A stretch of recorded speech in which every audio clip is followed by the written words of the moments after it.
over 50 million views. You're listening to The Joe Cronin Show. The Joe Cronin Show. The Joe Cronin Show. I hope you hang your mother. This country sucks! This place sucks! What's up, everybody? CNN masturbated all fucking day.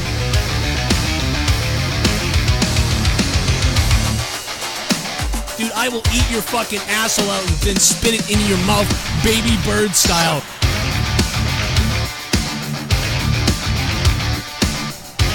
Who wants to go? Call the show. I'll fuck your ass!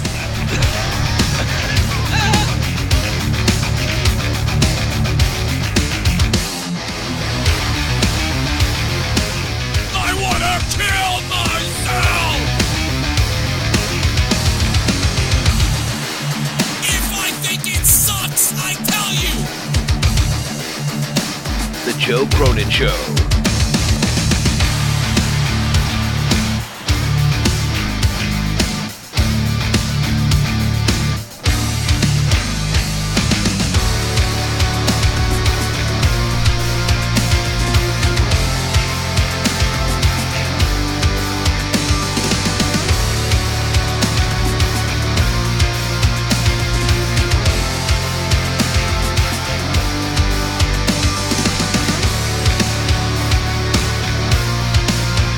Welcome to Cocksmokers 3. I'm just kidding. What's up, everybody? Welcome to the Smackdown review for February 26, 2019. I had to remember what year it was because I had no idea. How's everybody doing in the chat?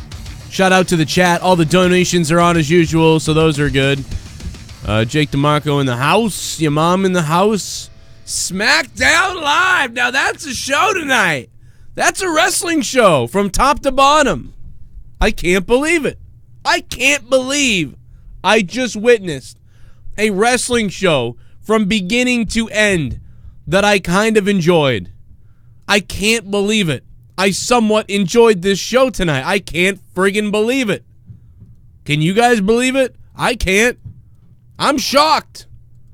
And the Bruins are playing the Sharks, beating the crap out of them, too. And I couldn't turn away because I was like, you know what? Why couldn't this be one of those nights where the show was just garbage? Because I'll tell you, I would have had the Bruins on the big TV and SmackDown on the tiny little phone on the YouTube TV. I actually like tonight's SmackDown, man. This is... I can't believe it. I can't fucking believe it. Good show tonight. Wasn't the Attitude Era. Wasn't amazing or anything, but it was good. Good enough for me to keep me awake, keep me alive, and keep my dingleberries happy. Jake, what's up, brother? What's going on? Yeah, it was a good show. I enjoyed Raw last night as well, though. I didn't love it by any means, but we're certainly getting things to be a little bit more competent. I mean, nothing's perfect. Tonight was better than Raw, but all in all, I mean, at least they're trying some new things and advancing storylines, and finally feels like we're starting to build towards WrestleMania a little bit. How about let's talk about the number one thing. I'll get to the donations in a minute, guys, by the way. I will get to those. Feel free to ask whatever you guys want to ask. Obviously, the switch. Whether this was a planned switch, that I can't believe it's planned, though. It feels definitely like they abandoned or at least put on hold the Kevin Owens pizza thing, but at the same time, somebody asked me on Twitter, so Kevin is a heel now? And I said, I don't think he's going to be a heel still. I think he's just kind of going to stay out of the way. And they showed you by the end of the night that at least at this point he seems to be playing face as like, hey, man, you know, what am I going to do? I got the shot. It's more about Vince McMahon being the dick. I thought exactly. Vince even with his promo said, backstage, he was like, I'm not going to pass it up, but I'm not trying to take anybody's place either. Yeah. I mean, I was waiting for Vince to say, let's face it, Kofi, you know, you're just the wrong color. Yeah, I mean, you know, you're not far off there. It certainly has a bit of a tinge to that, doesn't it? Yeah, I really like that because that's been a perception for a long time. So I'd like them to focus on that. Maybe they're afraid to actually say that and I get that. But they know that that's been a perception for a long time. And now when a crowd cheers for Kofi like they did, and this is all, dude, this feels like this is all by accident. Their plan was to bring Owens back in an exciting way and have him probably face Daniel Bryan at WrestleMania, if not bring Bray Wyatt back to face Daniel Bryan at WrestleMania. It feels like, and all because, this is crazy, all because Mustafa Ali gets injured. He can't be in the match. If Mustafa Ali doesn't get injured, I don't know what's going on right now. Never got that spot. Exactly. So what is happening right now? Then Owens gets held back a little bit, and Mustafa Ali would be still kind of feuding with Daniel. That'd be it. This is pretty crazy. It all comes down to Mustafa getting hit in the eye. But really. Accidental stuff like this, where the fans are authentic, is what the WWE has been ignoring for the last, 6 years.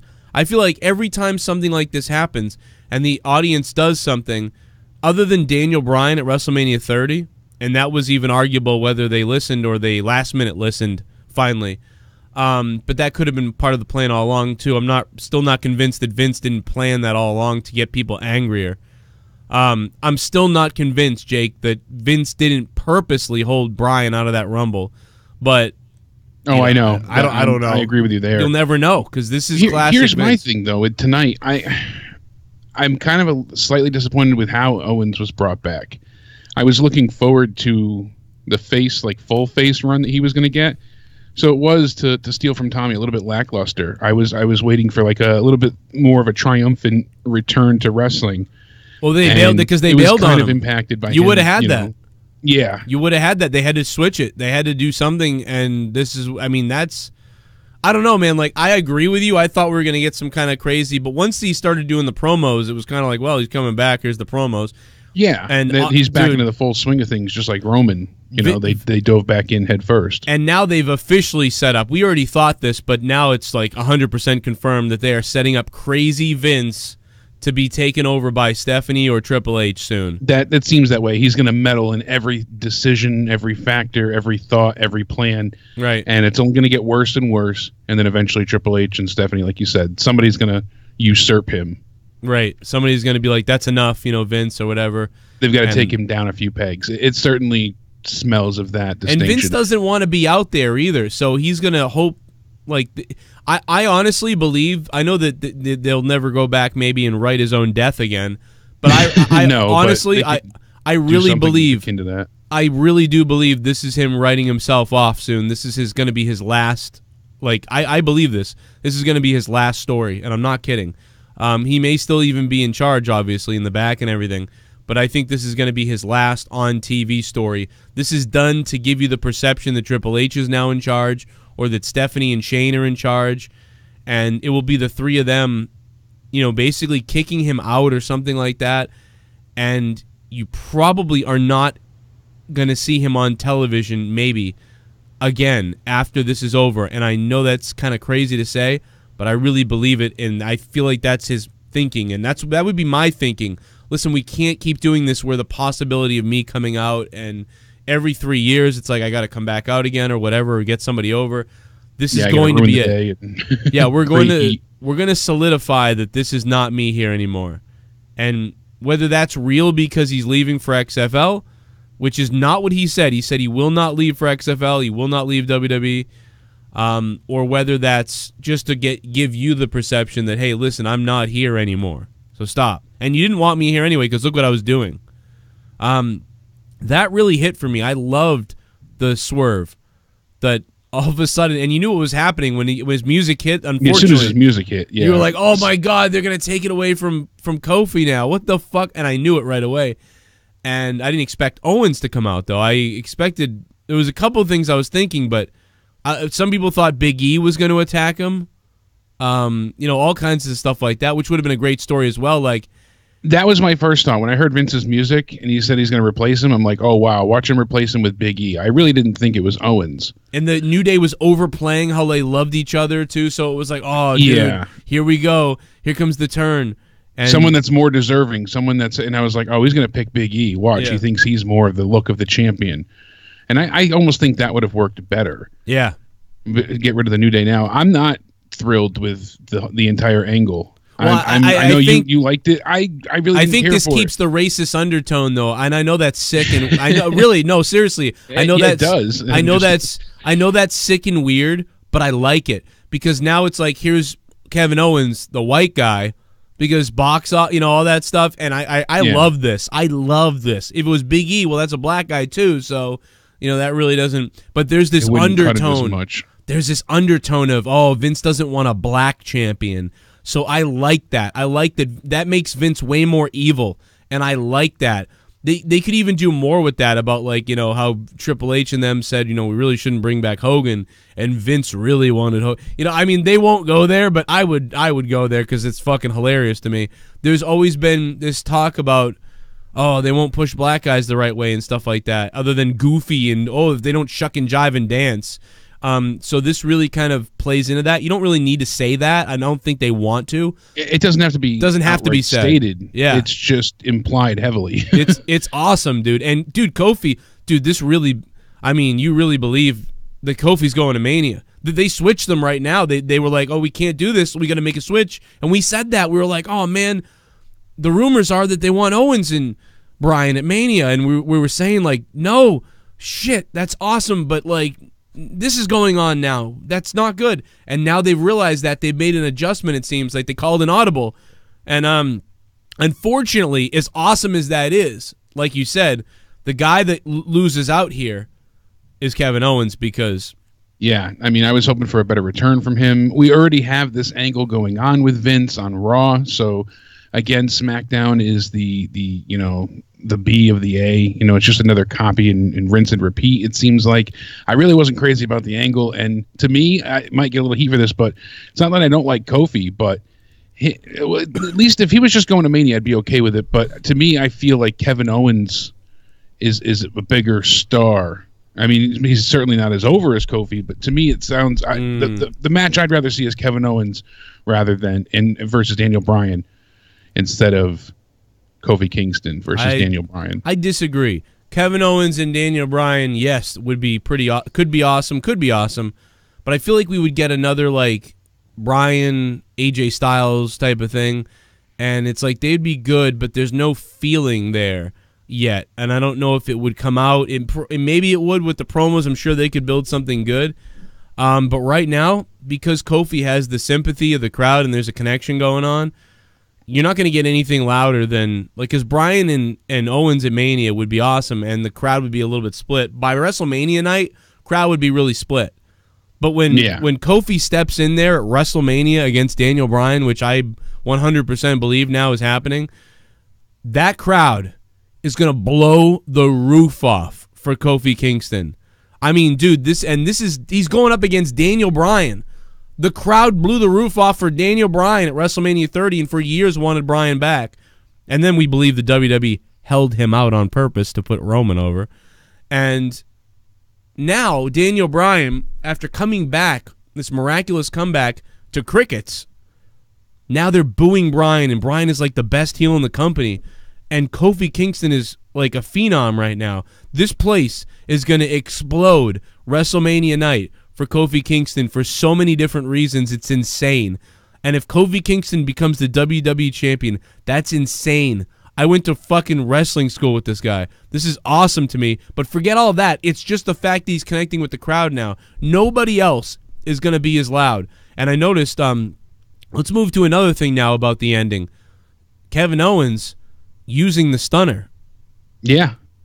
And I think he's going to use the stunner going forward. I think that's a new thing for him going forward, yeah. And I even liked how they noted it in commentary. You heard the hell yeah. And I talked about this before with my friend Patrick, and it's unfortunate how your favorite wrestler's favorite wrestler is kind of like the hot news of today. Yeah. Whoever your favorite is, their favorite is being idolized and represented endlessly. That was one of the reasons why I never really cared for Dolph Ziggler. And because he reminded me so much of other people. He was an amalgamation mix of. He was like perfect Billy Gunn and Shawn Michaels rolled into one. Exactly, out and out. They put those three in a washing machine, and that's what came out. So it's just. But at 5'9" or whatever he is. Yeah, my height. And it's unfortunate, but that's kind of the thing you have to accept. There's not a lot of creative finishers and movesets nowadays. Everything's been begged and borrowed and stolen. So. Yeah, I mean, that's the one. If it's going to be done, as long as it's done well, then you can't complain much. But yeah, it's just it's a case of like, cool, he's doing the stunner, but at the same time, oh no, like I don't want more. I don't. I don't want more of like, oh, that was my favorite wrestler, so now I'm using his move. It's like we've had this you discussion be countless you. times with DDTs and super kicks and people kicking out of everything that used to be the climax true, finisher of a match. So it doesn't feel. I'm trying to think of like, because like the pop-up powerbomb feels like Kevin Owens. Yeah, Nobody else does that. That feels like his. Is it the apron powerbomb, the pop-up powerbomb? Yeah, that brute strength. Those are his signatures. When he does the stunner, it's like, oh yeah, Stone Cold, but you're not Stone Cold. That's the not cannonball into the corner that he does. That stands out. What would be nice is if he did the pop-up powerbomb, and if it's a bigger guy, I guess he's got to have something, and maybe the stunner could work. He could do the stunner into the pop-up powerbomb, where like if the guy doesn't go down for the stunner all the way, then grab them and throw them against the ropes. That could be cool. I don't like that. It's a good combo. I just don't like it because it diminishes the stunner a bit. But I get it. That is a good combo. I don't know what the answer is for Owens. I mean, it won't matter because no matter what he does, he's good in the ring usually. So it should be fine no matter what. I liked it, to be honest, tonight. Maybe it'll grow on me. If he starts doing it, it'll grow on me different than as long as it's a finisher. Never use the stunner like they did. They ruined the super kick. But anyway, that's the end of the show. Let me play a donation real quick and see if I can get these to play and see if you're hearing these. And I heard a little bit of the intro, so we'll see. Oh, I think you'll be able to hear these then. And we can take calls too. I got my the phone is added. Let me just make sure it's on. Yeah, Skype's on, so 339-226-6610. Super chat. Pick Temptation Island or Chrisley Knows Best. I'm going Temptation Island myself because I'll jerk off to the women. The Goon, thank you, Goon. But no sound. Damn it. Now, Chris Chrisley, I want to slap him. Super chat. Part. I have a hatred for fake Cool gay with guys. Owens, Brian, but was it booked weekly? Cool with Owens and Brian, but was it booked weekly? I think it was booked tonight. I think it was booked in the last couple of days. Robbie Hyde, thanks for the $1.99. They clearly switched Kofi with Kevin Owens so that you guys could get Kofi at WrestleMania. Because the crowd is hot for Kofi. They pulled an audible. It was going to be Kevin Owens at WrestleMania with Brian. So Brian would have gotten through Kofi. And then they decided, you know what? Or they decided right away, hey, let's say it's Kofi. Then I'll take it away, and then we'll get there somehow at WrestleMania. Clearly what they're doing. Awesome, by the way. Shit bomb. Can you imagine Vince tonight saying there's someone more qualified than you, Kofi? Someone more you white like me and not someone black like you. I mean, no offense, you can sure jump and run fast, but I mean you are not white. Blacks don't make it here. Oh, God, that would be terrible. Lusty slut. I don't think they could ever say that right now. Unfortunately, I mean, that sounds evil as shit, but honestly... They did it with Booker T. Yeah, with Triple H a long time ago. And they really did it, because like Booker T got screwed. Yeah, so lusty slut. But they went all out with the racial, overtones in that one. I mean, honestly, I think we were right when we said they don't need to say it. James Maroney too. Thanks for subbing. They don't need to say anything because we're all gonna think it anyway, and people are gonna really think it, and the real marks out there are gonna really think it. So they don't need to say it. They've got heat on this already. It's give it a hell yeah! Beautiful. That was a good SmackDown opening. Keep IT going better each week. Please, every Joe subscriber or wrestling fan, tell WWE to do footer right. Jimmy Miranda awarded WWE Hall of Fame. Follow the Wrestle Daily and Botch Club on Instagram. Joe vs. Bear exclusive. Yes, guys, you got to go over to Botch Club on Instagram, and you will see all of the exclusive fights with me and the Bear. right now. Go love him. 10,000 views. Oh my God. It's the Cran. I drink cran 'cause I'm the man. My enemies are the cran and ran. Jonathan Wills. Cran man, come on, make me believe it. Save me, I'm so thirsty, would you answer me? Cran man, all my friends are fucking the man, 'cause all my friends are drinking cran. They're drinking cran, 'cause all my friends are drinking cran. I got the fucking cran. We got Charlotte talks like a freaking robot and it's annoying lol. Anyway, a very good SmackDown as well as Raw overall. Kofi and Becky will get their WrestleMania moment for sure. Yeah, it looks like it's going to be a Kofi and Becky WrestleMania, which is going to please all the SJWs out there, because if you know anything, black male, female white girl. Remember the formula? Remember, if you're watching, the formula for SJW is white female, black male. Captain Marvel just had an orgasm. So there you go.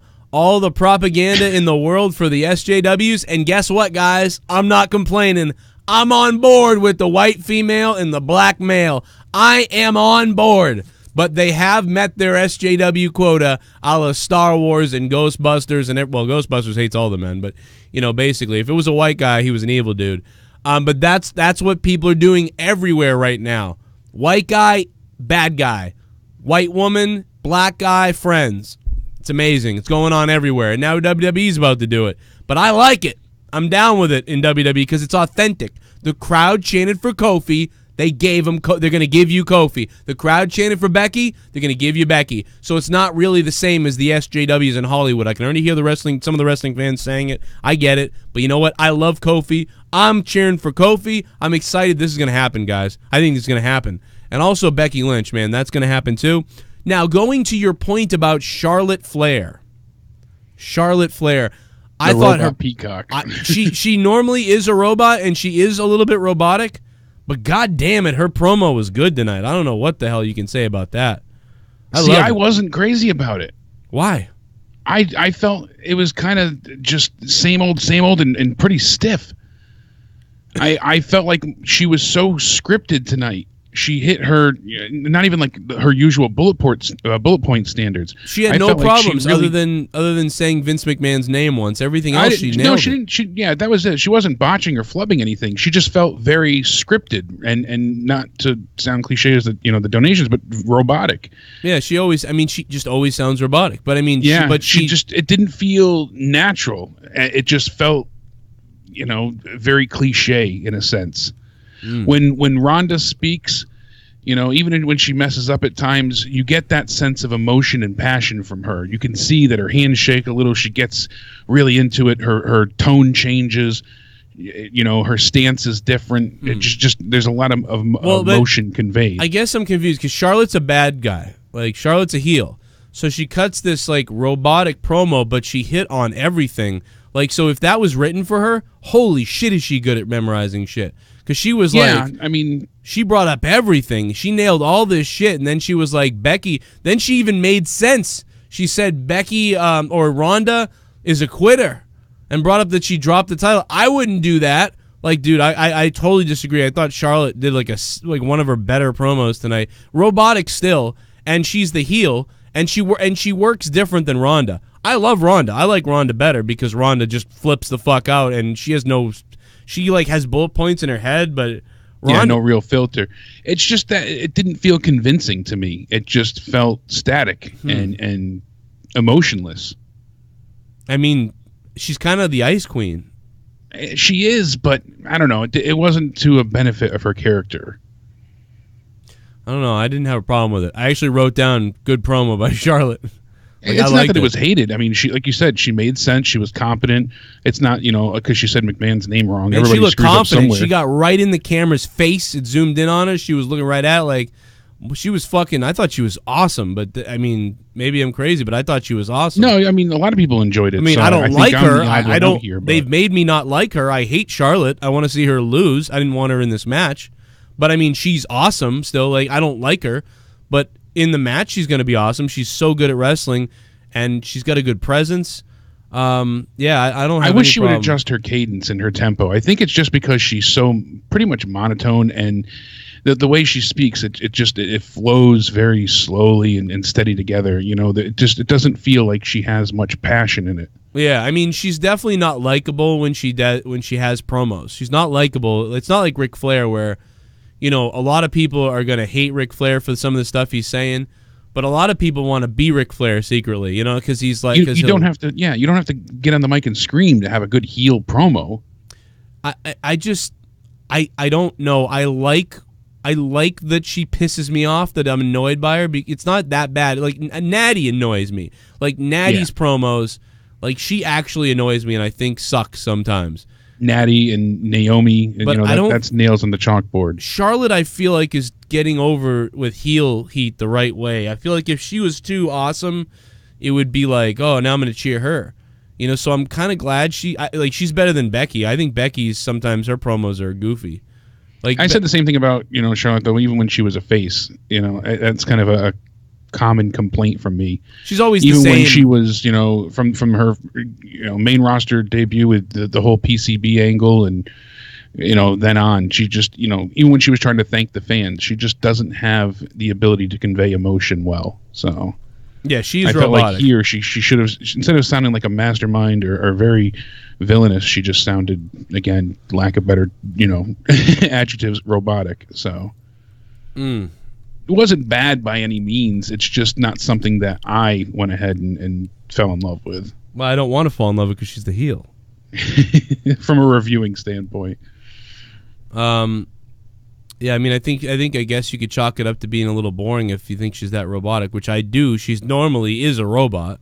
I mean, we've made fun of her for it before, but I don't know. This just wasn't robotic to me.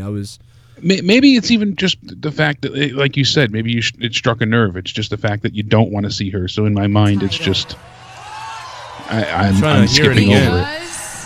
That could be it. Hard to differentiate feelings from I am the robot, Charlotte. I am the champion. I don't know. I'm trying to look at it, and it's like, quit. And I will never lay down that title. I don't know. I guess it's what she said was good, man. I don't know. I'm not a fan of her that much as far as speaking, but that's the point, I guess. Like, if she's a face, if she's saying this stuff as a face, I'm like, shut the fuck up. Like, I don't care.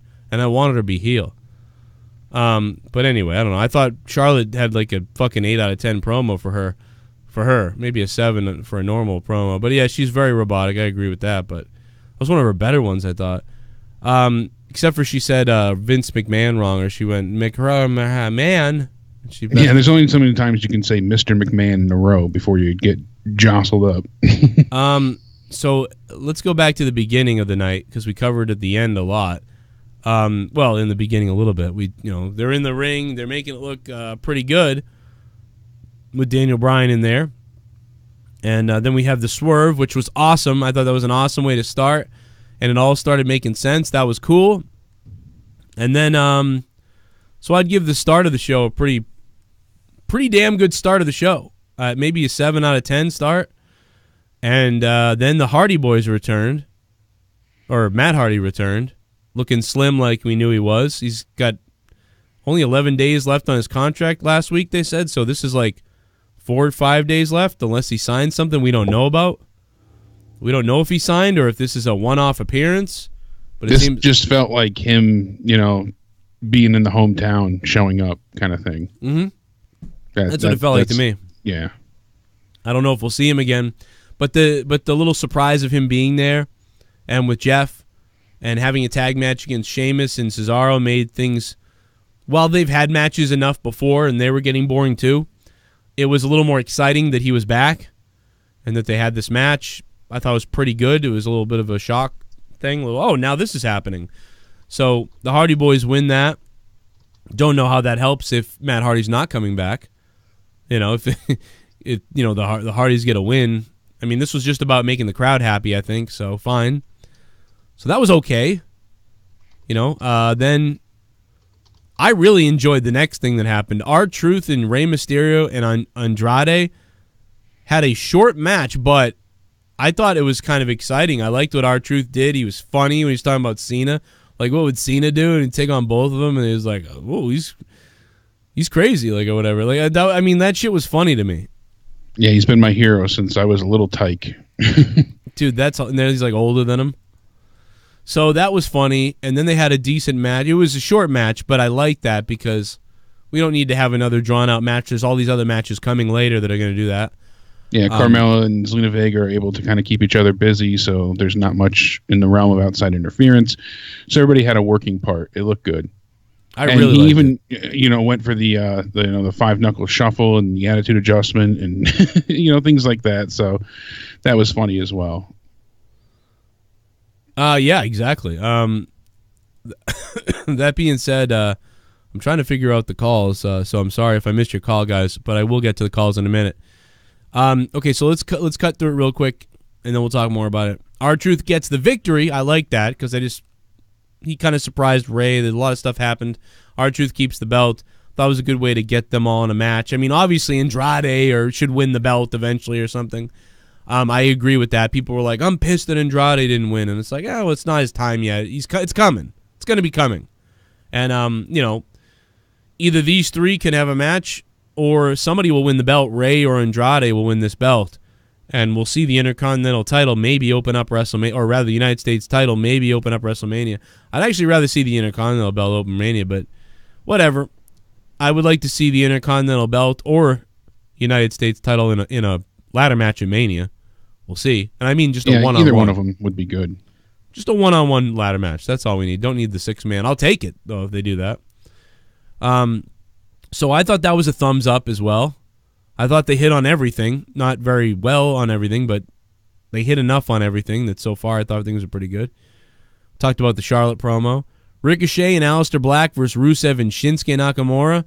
Nakamura and Rusev just appeared in the ring since they don't get televised entrances anymore. That was weird, but I like the Lana segment in the back too.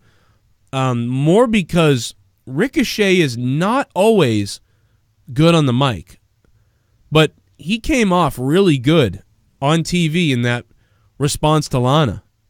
I was like, wow, he did a good job with that, because Lana was saying all this shit, and then he was like, then he had to respond to her, and it was pretty good. I thought it was going to be cringy. It was pretty good, and I was always worried about Ricochet on the main roster with acting and stuff like that. But that actually set my mind at ease. Aleister Black just basically said his generic fade to black line. Yeah. Ricochet looked better than Black there. I mean, you can't crush what you can't catch. At least that was a little bit like, on the fly, kind of, a little bit creative. But both of them are fighting an uphill battle here, trying to show character when they haven't really had any promo time. Right. And I mean, that's with all the NXT call-ups at this point. They've only kind of come out and been able to convey what they could in matches. So it's been difficult for them to catch on more than just their wrestling abilities. And I think they're going to have to start giving them more times to speak and give them more chances for those kind of things. Well, I think Ricochet came off great because he got to sort of sound like a human.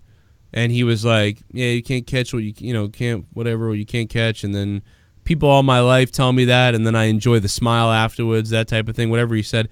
That was all very natural. I liked it. As soon as they cut to Aleister, I was like, oh, he's just going to say, fade to black, and that's all he did, but whatever. It was okay. Ricochet felt more improv, yes. More natural. Yeah, unfortunately, Aleister really didn't get a whole lot. They should have had Aleister basically say, get in Lana's face, get up to Lana and kind of be like, let me ask you something. What's your face going to look like when your husband fades to black? Like, and then just walk away, or like, you know what I mean? What's it gonna be like when you watch your husband fade to black? Like, that would have been great. But instead he was like, it's tattooed on my chest, and I'll tell you, he's gonna fade. Like, so it was lame, kind of, which is unfortunate. So if they had Alistair kind of get up in Lana's face all weird and be like, you know, what's it gonna be like for you when you're gotta watch your husband fade to black, you know, that type of thing. That would have been kind of cool. So they didn't do that, but that's okay. Ricochet looked pretty good. Alistair seemed robotic. Yeah, if you're going to be a catchphrase spitting machine, then you at least got to try and apply it into, you know, make it something poignant and necessary. You got to do as much as with it as you can. You can't just stand behind Ricochet and say, oh, yeah, well, he's going to, you know, tonight someone's going to fade to black. It's like, you're not the Undertaker, so it doesn't work. Like, Undertaker, like, rest in peace. Like, that's all the Undertaker has to say. Aleister Black's The Rock had a shit ton of catchphrases, but at least he was able to mix them up and, you know, change things as they came, so... It would have even been funny, you know, if he just, like, stared at her. And she was like, stop looking at me. Stop looking at me. You know, and then he was like, no. You know, that type of, like, that shit, like, anything like that to show, like, oh, my God, that's different. But they just kind of had him stand behind Ricochet and be like, fade to black, you know. All right, well, cool. But anyway, they did better than I thought, so that's good. That's good. Ricochet came out. Aleister Black came out, is getting more of a pop now. Ricochet comes out to even more of a pop. That was awesome. And I've noticed now for the second or third time, Black Mass gets a fucking ridiculous reaction by the crowd because they don't see it coming. And the crowd was like, ah! Yeah, it's a new RKO. Plus, they've emphasized that move a great deal recently. They've allowed that to finish pretty much every match up to this point. Right. And it, you know, when it does come out, it's not being kicked out of. So that, like I said, just a lot of emphasis on that finisher, which is good, as it should be. But it's making the crowd react better, and that's what they need to be doing. You know, if he's not going to be a man of many words, give him, you know, the moveset that speaks for itself. Hold on 1 second. Just texting. Yeah, no, I agree with you. They didn't wait. They got right to the point. This is the guy's finisher. This is what he does. But I also think it's just unique the way he does it. It's this sort of spinning super kick. Let me see if I have it. And when here. he does hit it effectively, like, it looks great. It is beautiful. It is a thing of it's pure art. Yeah, it looks like he's really taking somebody out. I mean, yeah. Okay, here it is. Let's listen to this. Listen to this pop for this move. Exploder, face first into the canvas. Here it comes. Welcome to SmackDown, Alistair. Could be lights out. Oh, mass for Nakamura.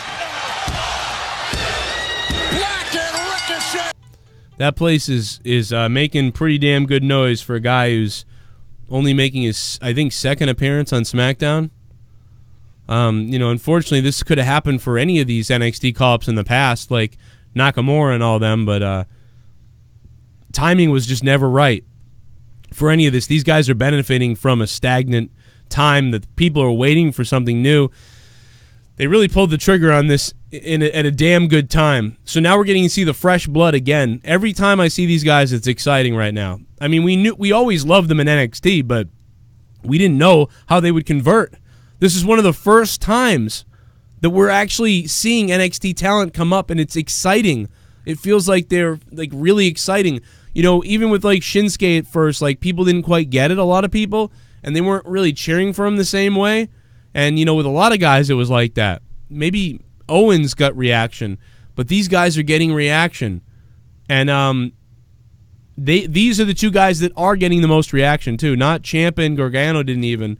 You know, all the guys, it was clear as day. And we didn't see DIY last night, correct? No, and not tonight. And nor tonight either. Honestly, I think that's intentional. Yeah, no, I believe it's absolutely. They threw them all out there. Let's see what happens. And Vince said that guy and that guy, they're getting reactions. We're taking those two guys, and they're running with them right now. So it's a smart move too, because I mean they don't have many, you know, great faces at this point, so it's working well. It's the superhero gimmick for the kids with Ricochet, you know, someone dark and brooding for the, you know, bit of the older crowd. It works nicely. They complement each other as a tag team. He's also really cool. Like Ricochet just comes out, he looks cool. He looks like this guy's cool. Like I don't know what it is. Even cooler than like Neville. You know, Neville will look like a midget. who was like, eh, but like this guy seems like cool as shit. I love Neville, by the way. I'm not trying to like crap on him at all. He was awesome. In fact, he was really awesome, especially when he became like the 205 Live guy and everything. Imagine if he should be here wrestling Ricochet. That'd be sick. But Ricochet, if Roman's the big dog, Nakamura or Neville was, the Chihuahua. It never felt right at times. He was great in the cruiser division, though. Yeah.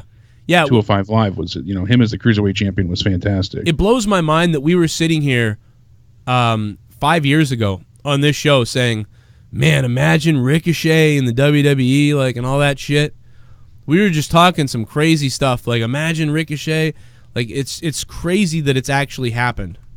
I still sometimes, I know AJ Styles, you could run down a list of people. But there's so many guys.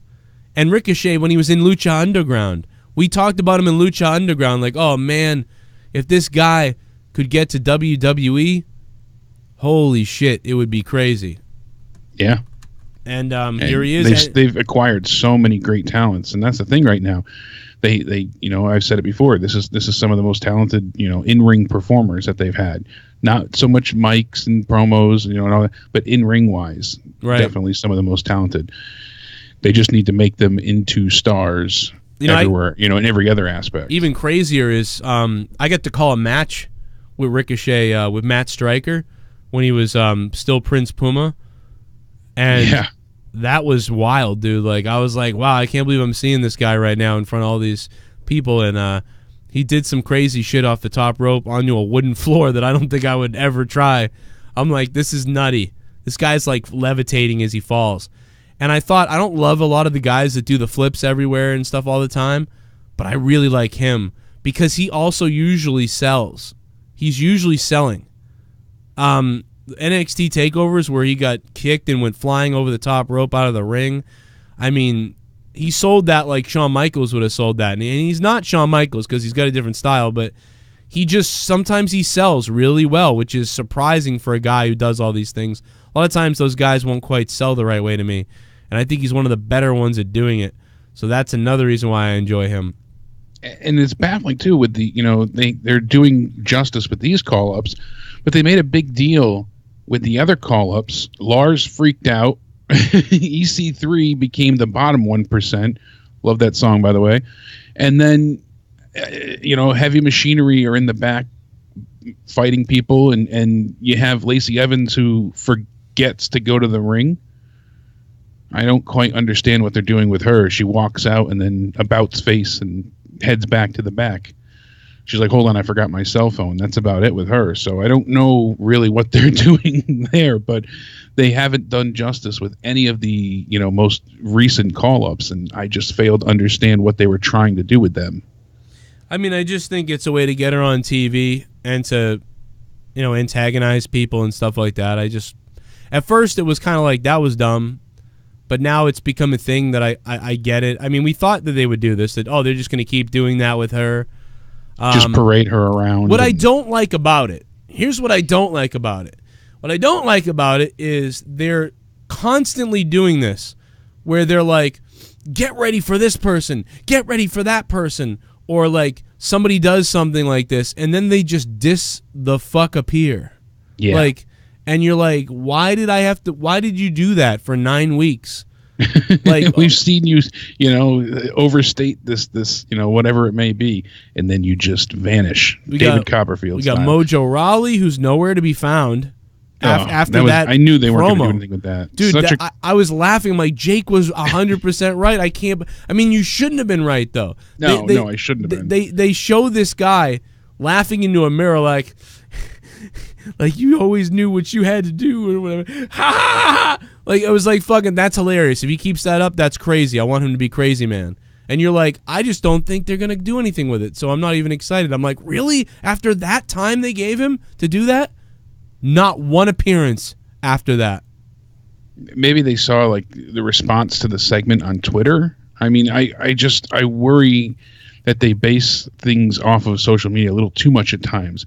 Things don't always fly off the handle right away, and they don't always, generate a ton of success. You need to let things garner and grow as time continues. You can't just give it one shot. but Vince has a real sink or swim mentality lately. And if you're not achieving the numbers or ratings he wants, that's it. Unless your name's Roman, you're not going anywhere. So, oh God, we didn't really get to discuss this last night, and but unfortunately with my internet woes, but I was kind of expecting that announcement from Roman. I figured either he'd be hosting WrestleMania saying that I'm doing better. I didn't expect him to be wrestling in the ring yet, though. The fact that he got physical last night was surprising to me. But since then, I said it on Twitter, and I made note of it as well. I don't think he faked anything. I truly believe he has leukemia. It is legitimate, but I think WWE oversold the severity of it. And I mean, he didn't do too much. All he said was, I had this before, I didn't want to tell anybody about it, and it's back, and I got to go fight it again. Yeah. And I'll be back. This is not the last you'll see of me. I don't think he oversold it. I think by them constantly making it seem so dire and playing it up with everybody else's emotions and did they really though? Did they really make it dire when you think about it? They repeated that promo ad nauseum for several weeks, and I mean, I know it's a big deal, but it was just the way they did it. They made it seem so morose and as if he was gone for good. I think we all made it dire because the fans, we as well, we added to that fire for sure. No doubt about it. But I also think because, I mean, there's a few different parallels here. How much of his personal life should be personal? Are we entitled to any of his personal information with a diagnosis? And when you go public, it's very difficult with these kind of things because we don't know specifics of his case and diagnosis whatsoever. And I understand not wanting to get into those kind of details with, the public. Problem is, it creates this kind of skepticism and rampant speculation. I've spoken with a friend of mine who works with an oncology department and is an oncology nurse. My aunt was an oncology nurse in the oncology ward for 35 years. It's just there's 4 different types of leukemia, and then there's dozens of subtypes, if not more. And it's not always that you have to have chemotherapy. I mean, even I said he doesn't look emaciated. He doesn't, there's no hair changes, but there doesn't have to be because, I mean, as you noted with stem cells and things, there's also, he could have had just simple blood transfusions. He could have done stem cell replacements. He could have had bone marrow treatments. You figure too that he was they all are so heavily tested and monitored regularly, not just for drug testing and standards and practices in that sense with the wellness policy, but they have to have routine physicals. And that certainly explains why they were able to detect it so early as to where somebody else might just, hey, I feel a little run down, could just be a cold, could be the weather kind of idea. He was able to pick up on it early because they're doing routine testing. So had they not caught it as early, had they not been able to detect what it was, had he not had it previously, maybe he wouldn't have gotten to a diagnosis when needed. But I think it partly on WWE, it feels very rushed, and I think that's why a lot of people have such a hard time believing it. Also, cancer is a very taboo topic, unfortunately. Well, honestly, I've seen everybody's grabbing onto the cancer thing like it's theirs. Like, if you say Roman faked it, people are like, my uncle had cancer, that's not funny. And then if you say it's 100% real, then people go, my uncle had that, that's not funny, he suffered, Roman is bullshit. Like, both sides are literally grabbing onto this, making it personal, and crying about their family members that had it, so he's lying or not lying. It's like, somebody's wrong here. Could it be everybody? Like, I mean, it's not just because your mother died slowly of cancer doesn't mean that you need to be mad at him for it not happening or whatever the hell. Like, I don't know. Nobody knows, but I will give you the poll results. And speaking of that, those leukemia people from the UK with their little propaganda thing did respond to my tweet as well. They tweeted at WWE fans the other day, but they also tweeted me. I saw that long thread going out earlier this morning. 1,900 votes, 1995 so far. It was a good year. It was 1984 when I last saw it, my birth year. Did Roman Reigns fake cancer or is it legit? 60% of the voters, and a lot of these voters came from other WWE fans, not just you guys, because this poll went somewhat passed around. 60% believed it was real. 18% of you thought it was fake. And 22% said, I don't know. Now, I can put up a poll on YouTube and we'll compare the polls later. But down below this dumb fucking idiot, Kim Bailey, said poor taste in this poll. Well, you're a fucking retard. Because I wanted to find out, do people really think it's fake? So let's find out. Nothing wrong with that. Poor taste. You know, it's a poor taste if somebody licks your ugly cunt, Kim Bailey. But no, if you go down a little further, Leukemia Care posted this. Take it from a patient. All of this is very possible. Just celebrate that he is well. And then they posted all their facts about leukemia that you saw them post and all the things today. So they responded to me down below on the poll. People took it all personally, like, I want the guy. Like, did I say, I think it's fake, fuck this guy, what do you think? Here's the poll. No, I just said, what do you think? I want to know what you all think. Hey, look, everyone thinks it's real mostly. So what are you mad about, you dumb fuck? But anyway. And it also, the timing of them, I mean, immediately, as soon as he dropped the mic at that point, WWE Shop went live with the We Support Roman t-shirt. You know, to the very second that promo ended. So it just made it feel even more, you know, creatively generated. It didn't feel as you know, it felt kind of insensitive. I don't know. And especially, you know, oh, you're putting out this shirt, but yet it doesn't say any proceeds are going towards leukemia research or battling cancer. I think that would have been in a little less poor taste. It would have been probably better optics. Right. Let me go back to the donations. We're a little behind. Let's see what you guys are saying. And then I'll see if... Am I missing calls or am I just fucking... I mean, I still can't hear the donations, so... Yeah. I'm going to try to figure that out, but I don't know. Maybe it might not figure itself out. I don't see calls coming in, though. You guys having trouble getting through to me? Is anybody calling the number? 339-226-6610? Either nobody's getting through or the phones aren't working. I've been trying to figure it out the last few minutes here, and I can't quite figure out if there's a problem or if just nobody's calling. If nobody's calling, that's weird because usually people are always calling. But maybe that is the issue. Super Chat Party. Derek Hans, what's up? Why can't they come up with ideas like that? Derek Hans, thank you for the $1.99. Shit, that was so long ago. I don't know what idea I was talking about that you were talking about.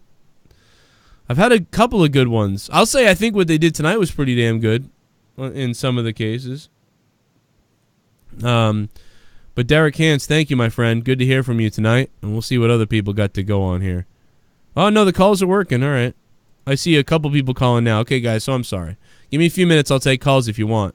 But damn, I thought they were broken. You're broken, son. Pour me a beer. You've got a new subscriber. Michael Lazabal. Thank you for subscribing to the channel. I think I butchered that name, but that's an awesome name. Lazabal? That can't be the way he pronounces it. I'm just probably being ridiculous. Super Chat Party. People are saying they tried to call. Okay. Hey, Joe, fix the light glare on your face. I don't know, Dorian Moore. I think it adds to my face, man. I don't know. This reflection, it's kind of pretty, isn't it? Like, it's just shining right off my face.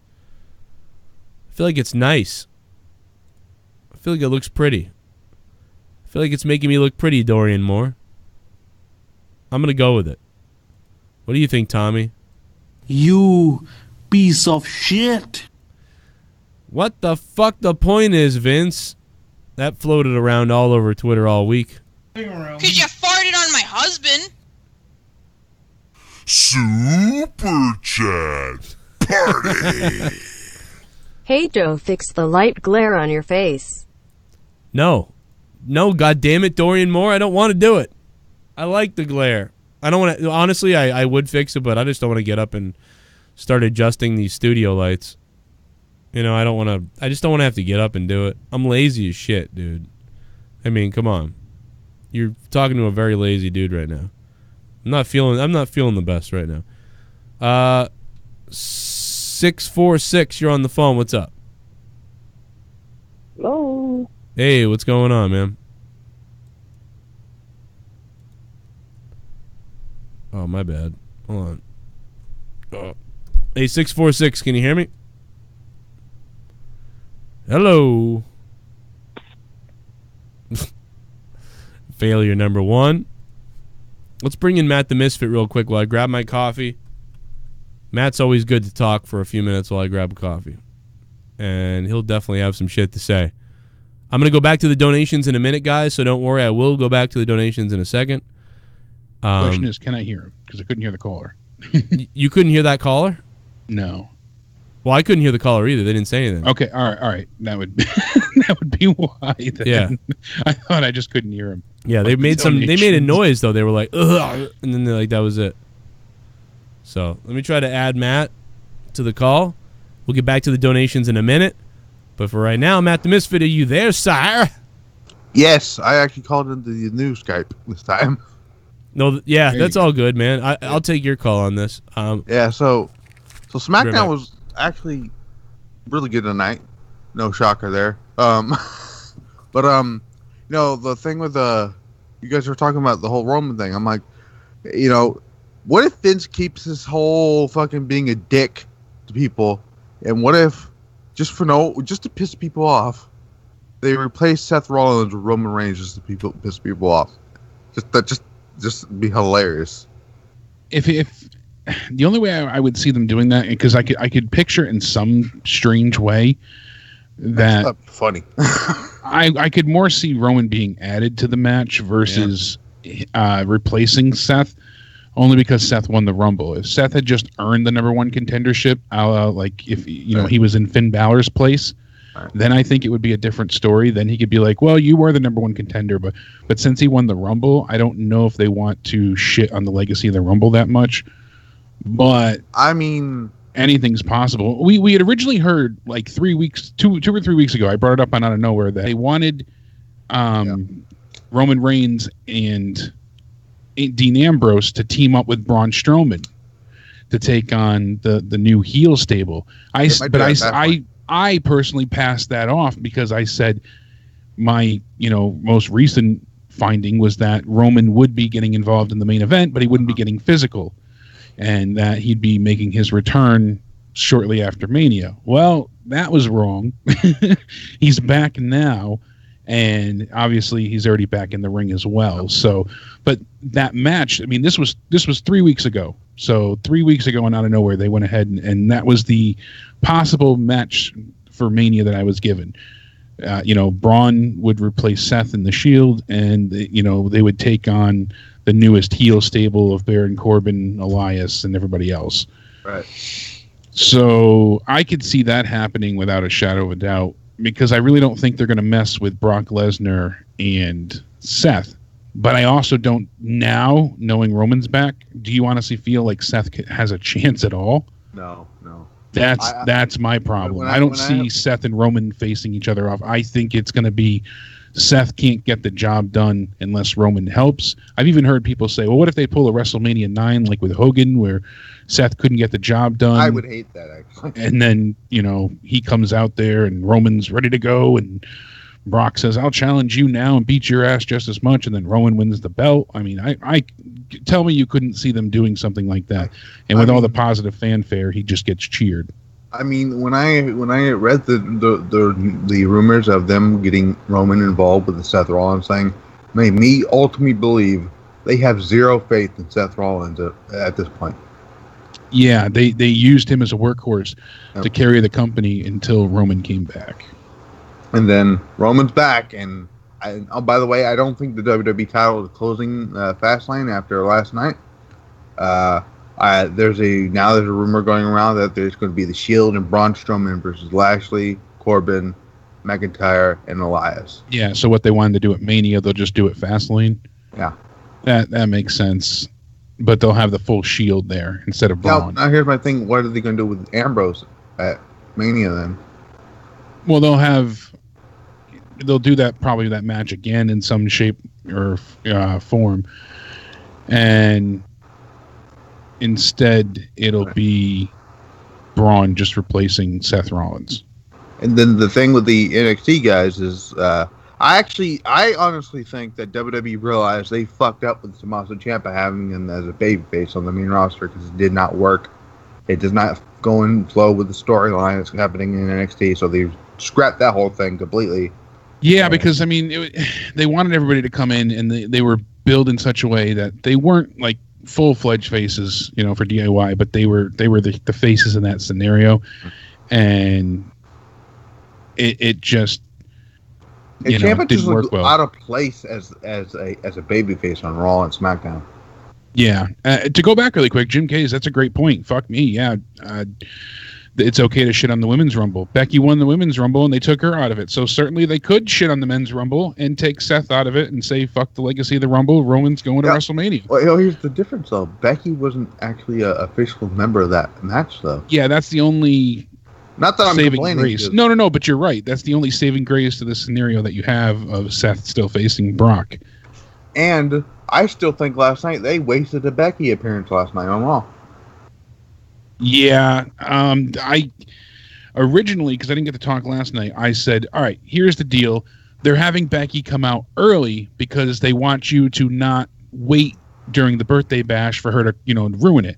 I 100% expected her to crash the bash. We all did. I thought she was going to come out with a cop car. Apparently, by the way, she posted on Twitter, she bailed herself out, and she posted a picture of her mugshot. Yeah, her mugshot. They said, you know, make that into a T-shirt. I thought she was crashing that birthday bash. Yeah. You know, again, thankfully, I didn't bet my testicles this time, but it's just that was what I had assumed they were going with. It seemed like the angle to go with.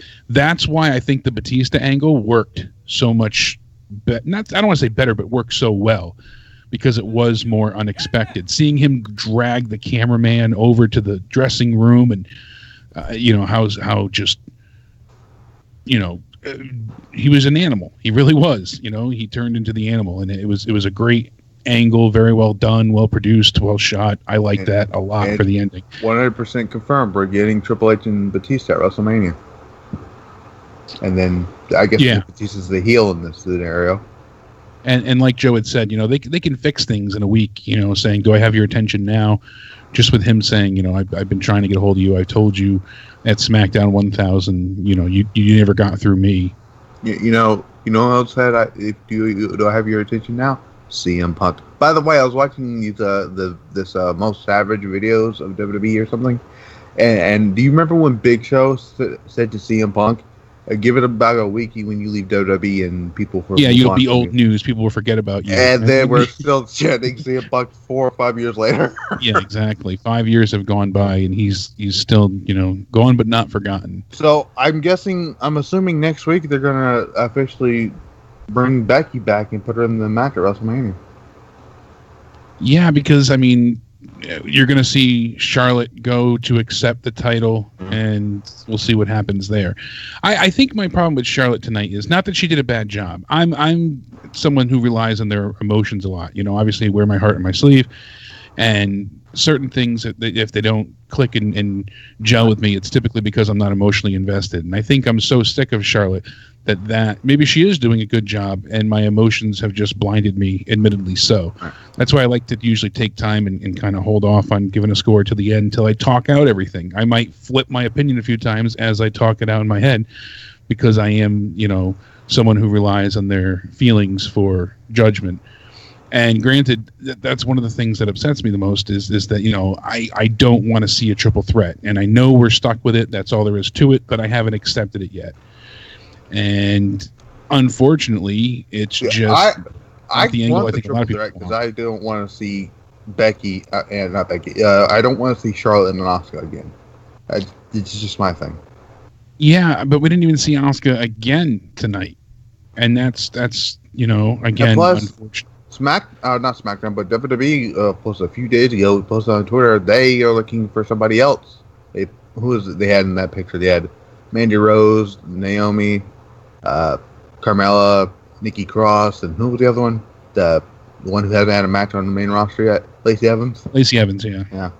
You know, if you're not going to put Lacey Evans in the ring on Raw or SmackDown, send her ass back to NXT. Yeah, exactly. And speaking of NXT, the Aleister Black thing, if somebody had told me about like 2 years ago that Shinsuke Nakamura, Ricochet, and Aleister Black would be in the same ring together at the same time, I would call you a liar, and you would have to go get your fucking head checked in to the hotel or to a fucking mental asylum. Yeah, no, I mean that's the cool part about the call-ups. It wasn't expected. We figured not till at least the night after. The little back and forth Nakamura and Black had, I was really excited because I'm like, I would love to see that match one-on-one. Oh, I think we will eventually, but I'd rather that happen in NXT because, Nakamura is like a god down there. Yeah, no kidding.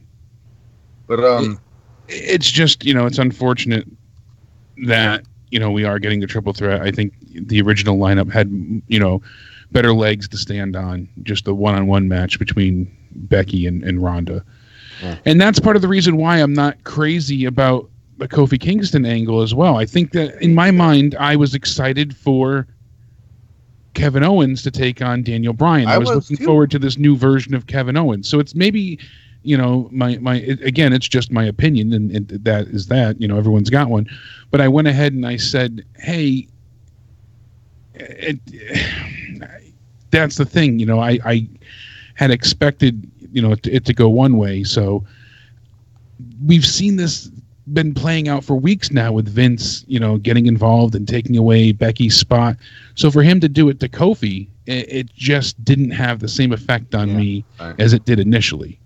And my question is, the same people that have all of a sudden on the Kofi bandwagon, where were you for the last 11 years? Yeah, I wonder. I mean, and that was kind of the reason I was excited for the possibility of what Vince did as well. I was hoping I hope they had held off on Kevin Owens or his return. That, it didn't feel as triumphant as I had built it up in my own mind.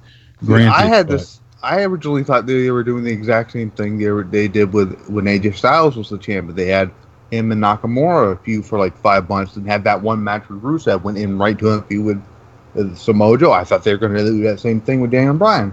Yeah. I had expected the same. We'll see him and Kofi feud. They'll face each other at Fastlane. Kofi won't get the job done, and then they'll go on to Mania. That was my assumption as well. Yeah, I still think they're getting the New Day heel turn either way. Or at least Big E heel turn. And yes, Raw and SmackDown were good this week. Not great, but good. Things are improving in some ways. Yeah. And when was the last time you said that line? No, but he said, end the speculations, take a break from fantasy booking. That's the point of the review. So that's the whole thing about that's everything that we get here. It's not just fantasy booking. I mean, we're going off of facts and insider info. So yeah. And speaking of somebody that was talking about did you hear Bray Wyatt kind of ripped apart fucking cage-sized seats on Twitter? No, I did not. He basically had said, they kept talking about when he's going to return, and it basically said, when I return, you'll know when I'm on the TV screen. Shut the hell up, basically. Oh, wow. See, that's interesting.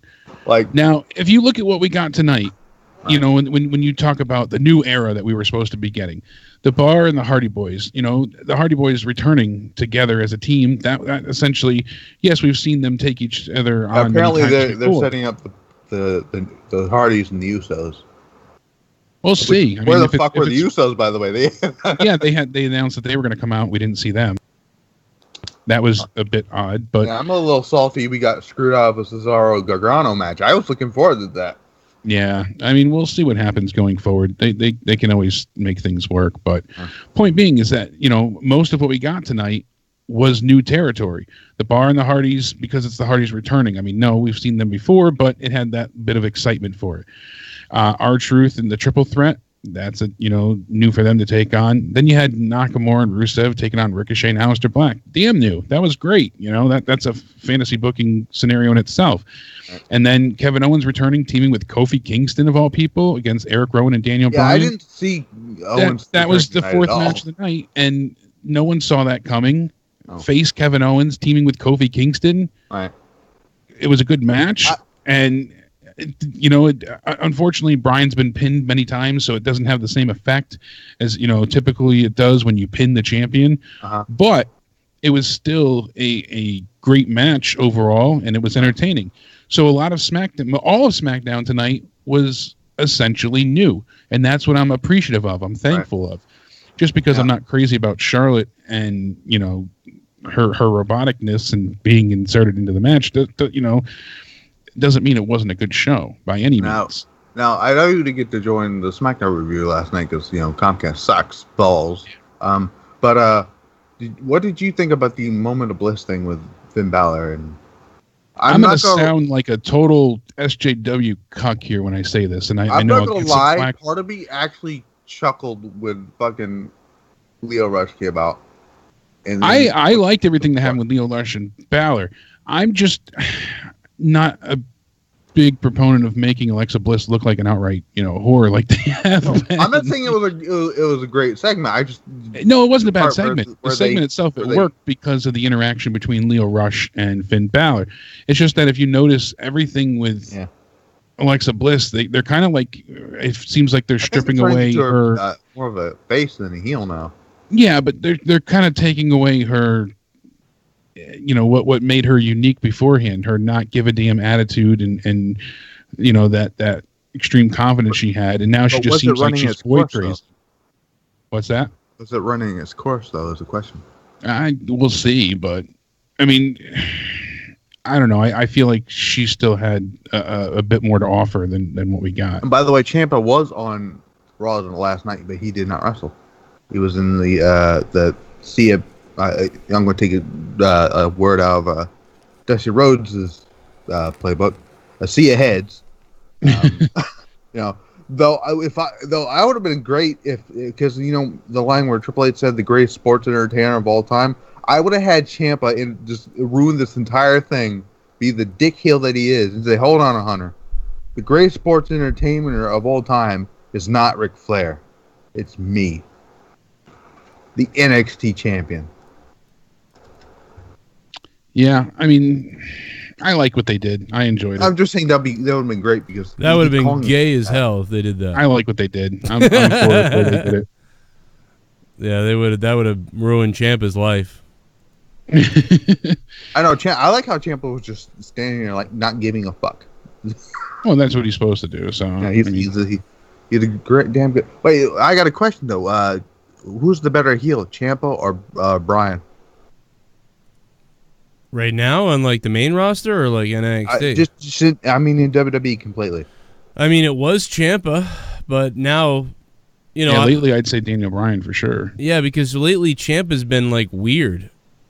Yeah, we were talking about that quasi face role he's had to play. I don't like. I think the reason they did not do the thing with DIY last night or tonight is because WWE realized Ciampa should not be a babyface on the main roster.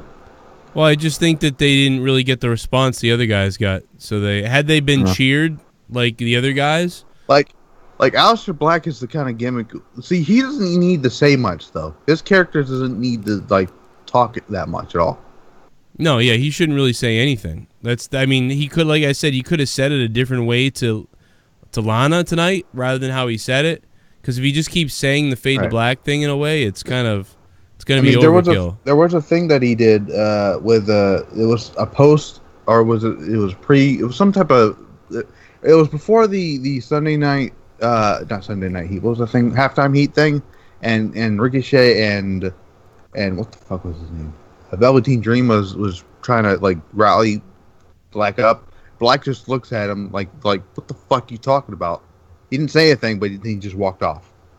That's what he should have done there tonight. Yeah, gave her that look and just walked off. He could have said nothing, or like I said earlier, he could have gotten her face and been like, what's the look on your face gonna be when your husband fades to black? Like that type of thing. It would have been better than what he did. I was waiting for Selena Vega to walk in there. And have sex? No, I was waiting for Selena Vega to go in there because it looked like Lana was trying to flirt with both of them. Right, yeah, that was true. The wife. Hilarious. Yeah, nobody knows that though, so it would have been dumb. They would have been like, "What?" It was kind of weird to see Vega on the other end last week with Black and Andrade. Everybody made such a big deal out of it. Like, I don't really think it was weird. Like, I don't know why. Like, it's almost like everybody knows what I feel like nobody knows. Like 80% of the fans don't know about that at all. So they're just like, right. I don't know.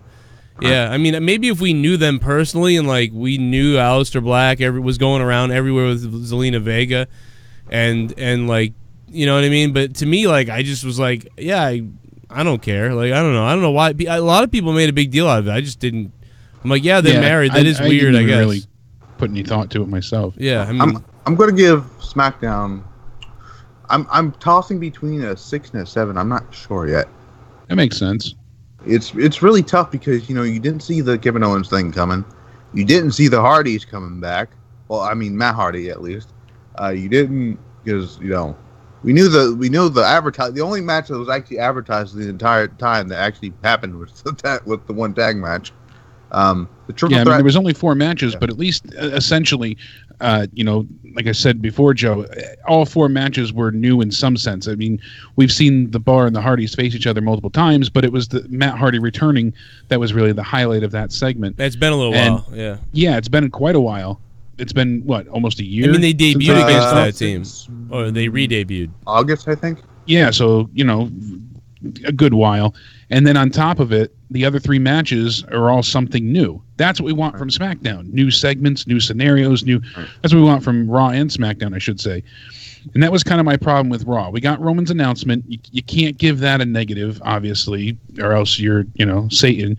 The Batista angle was really cool. Especially I thought it was a little bit awkward. I won't give it a negative, but I'll say that again, you Roman give it awkward, but you can't give it a negative. Roman doesn't he doesn't connect well to me when he speaks, unfortunately. But it was cool, but it just was on so long, and it was like what 25 minutes. I'm so happy he's okay, but I don't. His promo still is just weak. I was so expecting Becky to come out and destroy the birthday bash. You know, she was going to bash the bash. We had all thought that for weeks now. Mm-hmm. So they really got us there, at least me anyways, and a few others, hook, line, and sinker, because with her getting arrested early on, I thought she was going to pull, most recently, the Dean or the Stone Cold, come back, you know, like Dean did with the SWAT van, or you know. I thought she would come out with that was horrible. Thank God that didn't happen again. But Thank God, but that's what I thought they were going with. You know, oh, we arrest her now. Now you're never going to assume that she's going to come back later. We got you. Wink, wink, nudge, nudge. You know what would have been awesome if she went full Owen Hart? They showed somebody Spider-Manning up the building with those clasp things, and then she came down from the ceiling into the ring. You know, just lowers herself like Gritty. Yeah, she lowers herself down like Gritty into the middle of into the ring, and she's like, "It's me, Becky." No, that would have been terrible. Thank God they didn't Side do note, did you see Gritty get thrown out for streaking the other day at the Stadium Series? Yeah. Oh my God. What the hell that shit was hilarious. I love Gritty so much. The other thing is they gave it away because it was 3 minutes left, so you knew Ric Flair wasn't going to get down to the ring. You knew he wasn't going to. He wouldn't be able to walk that far. Yeah, it was like, I'm like, oh, this is ruined because they're like, we're going to present him with his belt, and it's 10:58. So you're like, well, he's not going to get down there. Up backstage. Well, that's what we thought. I assumed that Becky had housed him, not Batista. And Batista was such an animal. Yeah. So fierce looking into that camera, you know? That scream afterwards. Love that angle. Really That was the swerve because, like, we already knew, like, we kind of thought it anyway, and then they gave it away by the time that was left. And then it wasn't Becky, though. It was Batista. So that was, thank God it was that, because otherwise it would have just been... Well, that was ruined. And it's heel Batista. Everybody's tired of the heel authority figures over and over and over again. So Vince is the main bad guy. Triple H gets to be the face. Batista's the other bad guy. And Matt, you had said it before and a few others. What if Vince set this up for Batista to attack, you know, just to get Triple H's attention because Vince is tired of Triple H? I mean, there's so much they can go with this. We'll see. I mean, it depends on how it's sold. At some point too. You know, the Ronda Rousey segment with Stephanie laying down the belt in the ring, that was a really cool character moment for Ronda. I liked the Dean and Drew McIntyre no DQ match just because they worked well together. But the problem was we've seen that so many times. So, you know, that was... But the rest of Raw, when you look at it, you know, the Revival and Aleister Black and Ricochet, it was okay. It was good, but I felt like it was better. I thought previously. Ricochet and the Revival was like my favorite thing about Raw, other than the ending swerve. So, it was a good match. I just like the week before is better. Yeah, but the tiles. I like the week before. The week before. Yeah, yeah. I don't know. Then I think I gave Raw 4 last was night. A waste. What? What? Kurt Angle and Jinder Mahal was a waste. Oh, that was dumb. Yeah, that was just stupid. Speaking of which, I thought it was hilarious that when Kurt Angle came out for the birthday bash, they laid all these accolades for Sting and Steamboat and Michaels of how he's connected to Ric Flair. Kurt Angle comes out and says, "Oh yeah, and he wrestled Jinder Mahal earlier at night." Yeah, and for some reason, Kurt Angle. Bayley and Nia was a real waste. I mean, that was anything but a barn burner. You know? Don't be surprised that Nia Jax and Tamina win the titles at Fastlane. Just throwing that out there. I really hope that they don't go that way. I don't think they will, but do you think then WWE has a faith in Sasha Banks as a champion on the main roster? I think so, because I mean we've heard tentative plans were supposed to be Trish and Lita, so I can picture Trish and Lita against Bayley and Sasha, and then I liked Finn Balor and Leo Rush.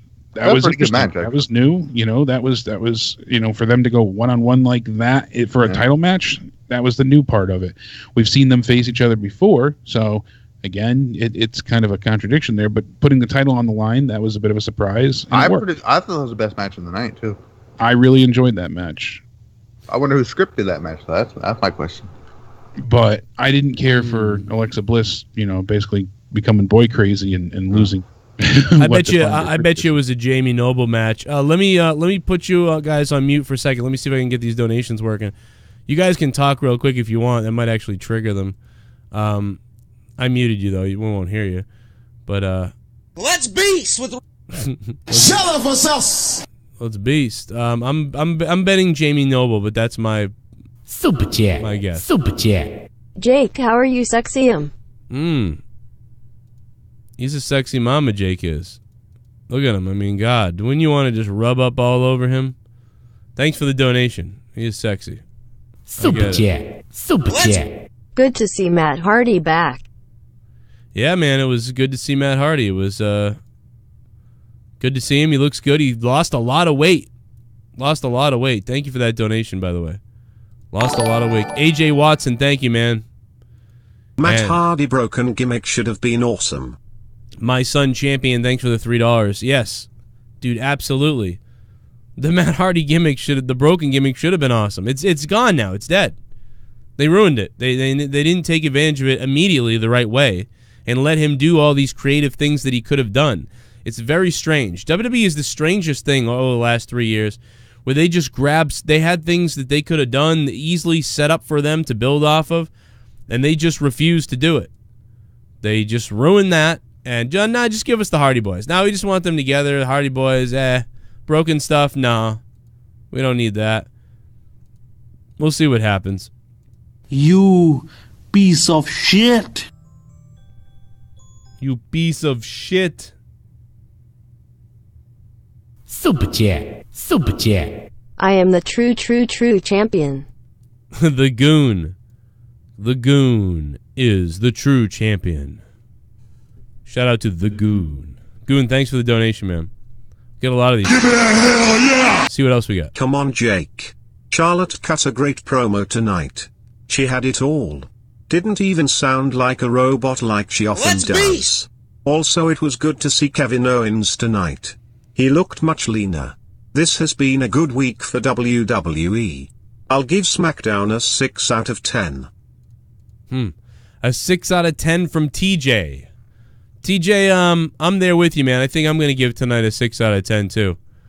I think I agree with you. Super chat. Fighting for my family, good movie. I miss Paige. I think it's Fighting with My Family, right? But SCM3321, thank you for donating. I'm going to be going to see it in the movie theater. It's right around the corner for me, so everyone's saying it's pretty good. Party. It's going to be good, I think. R-Truth won, so 7/10.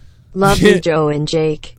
Jim M, thanks for the $1.99, man. Yeah, I think R-Truth was funny again. He fits great into that because you get two guys who are so good at wrestling in that lucha style and everything else, and then you throw R-Truth in there who's exciting in the ring, kind of, in a different way, the WWE style, and it's working well together. It worked well together tonight, I thought, in the triple threat, and I hate triple threats normally. I normally hate the hell out of triple threats. And that was a decent one. I would go back and watch that again. It was short. That's probably part of the reason why, but thanks, man. Super Chat Party. Do you think wrestlers will start threatening a release now that AEW is an option? Derek Hans, just thanks to get for a push. Yeah, thanks for the $4.99, Derek Hans. They've already done it. They've already been doing it. They've been doing it on Twitter.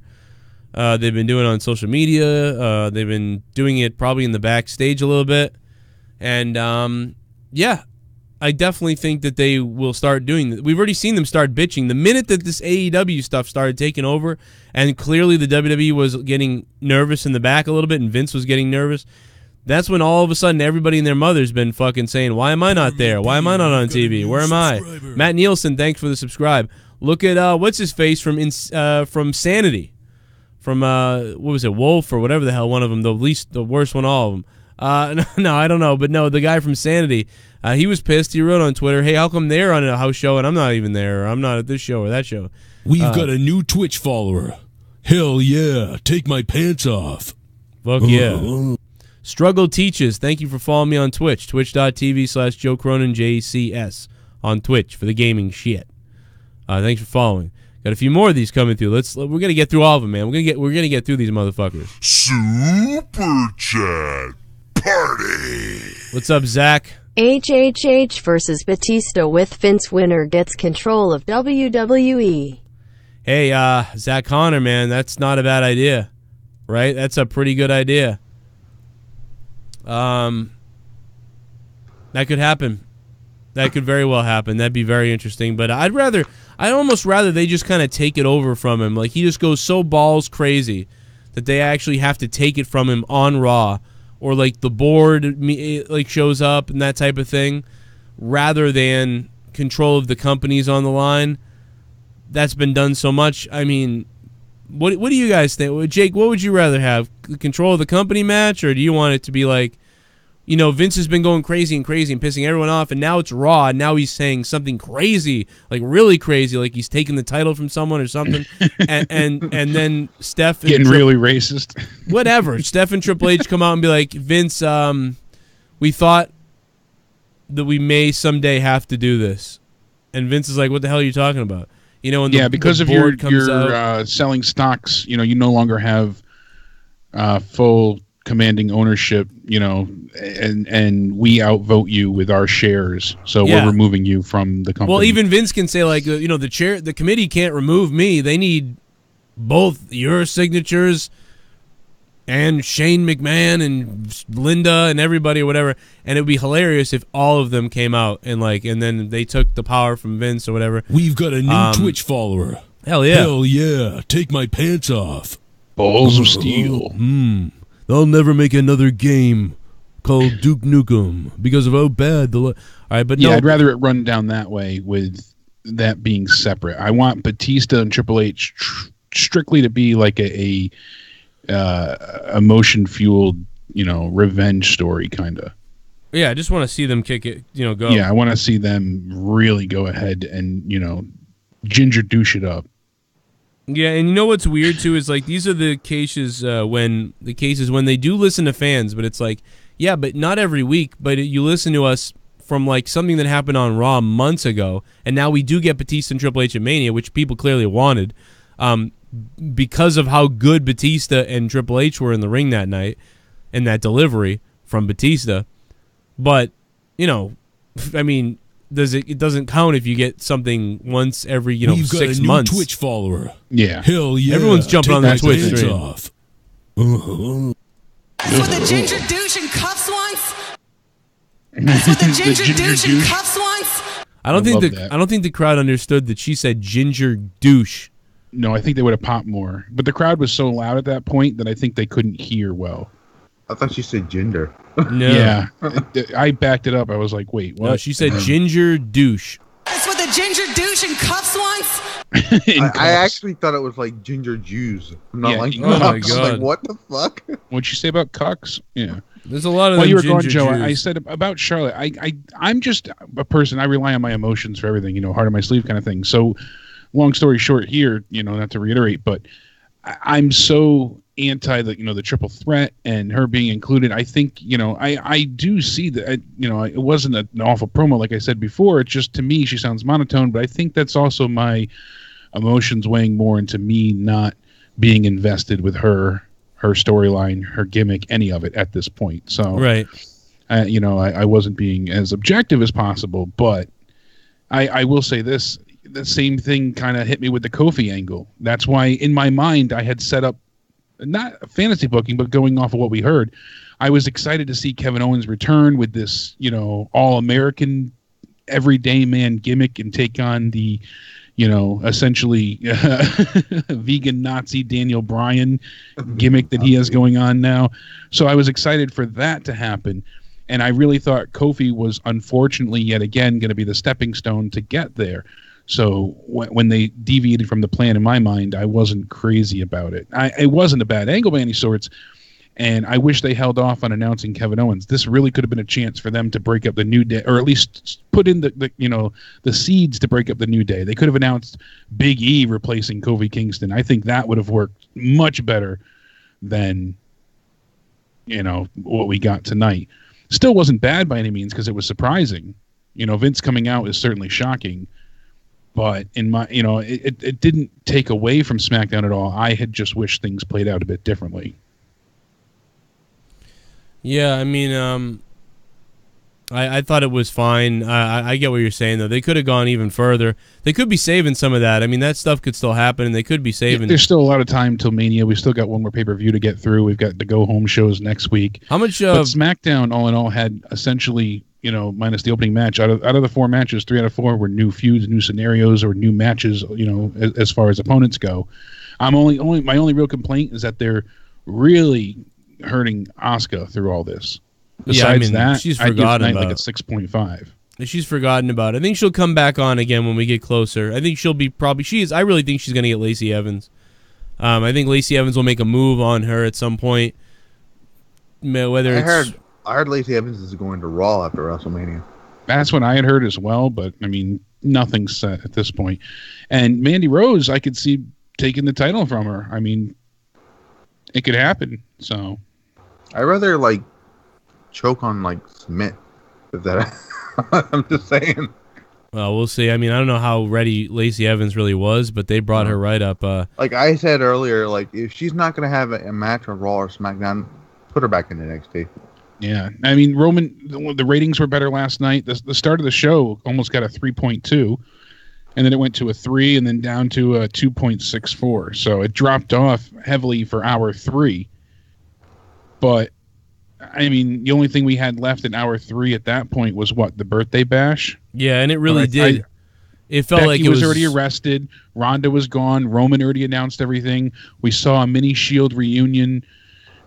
People weren't expecting Becky to come back at that point because she was arrested. No one thought Batista was going to come out logically. So, all in all, it just makes sense that the third hour dropped down so much. But if you keep doing that consistently, people will be like, "Oh shit, we can't miss the end."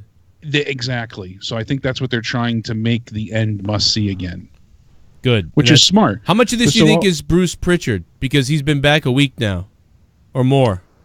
I wonder if that set last time seems like a Bruce Pritchard thing. Yeah, the ending kind of had that feeling to it. Remember, Bruce Pritchard, I talked about in my WrestleMania 9 thing. He's the one who wrote the whole double doink under the ring.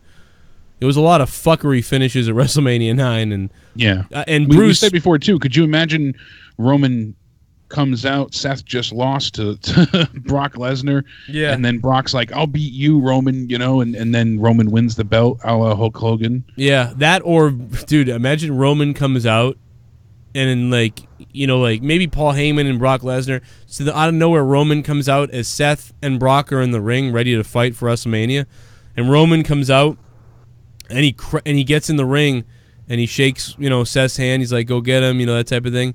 And then Roman Reigns low blows Seth Rollins, then bashes him in the head with a fucking chair, and then he turns around and just with a microphone. Roman Reigns turns around and says, "Now you can either let WrestleMania end like this, or it's me versus Brock versus the WWE Championship or the Universal Championship." And Vince comes out and Vince goes, well, it looks like, Seth isn't going to be able to compete, Roman, blah, blah, blah. And then, oh, my God, and then Reigns wins the belt and Reigns goes heels. Now, they won't do that, but that'd be awesome. I had said something about that on yesterday. I'm like, what if this entire time He's finally over with the fans, and they waited until he was over with the fans to turn him heel.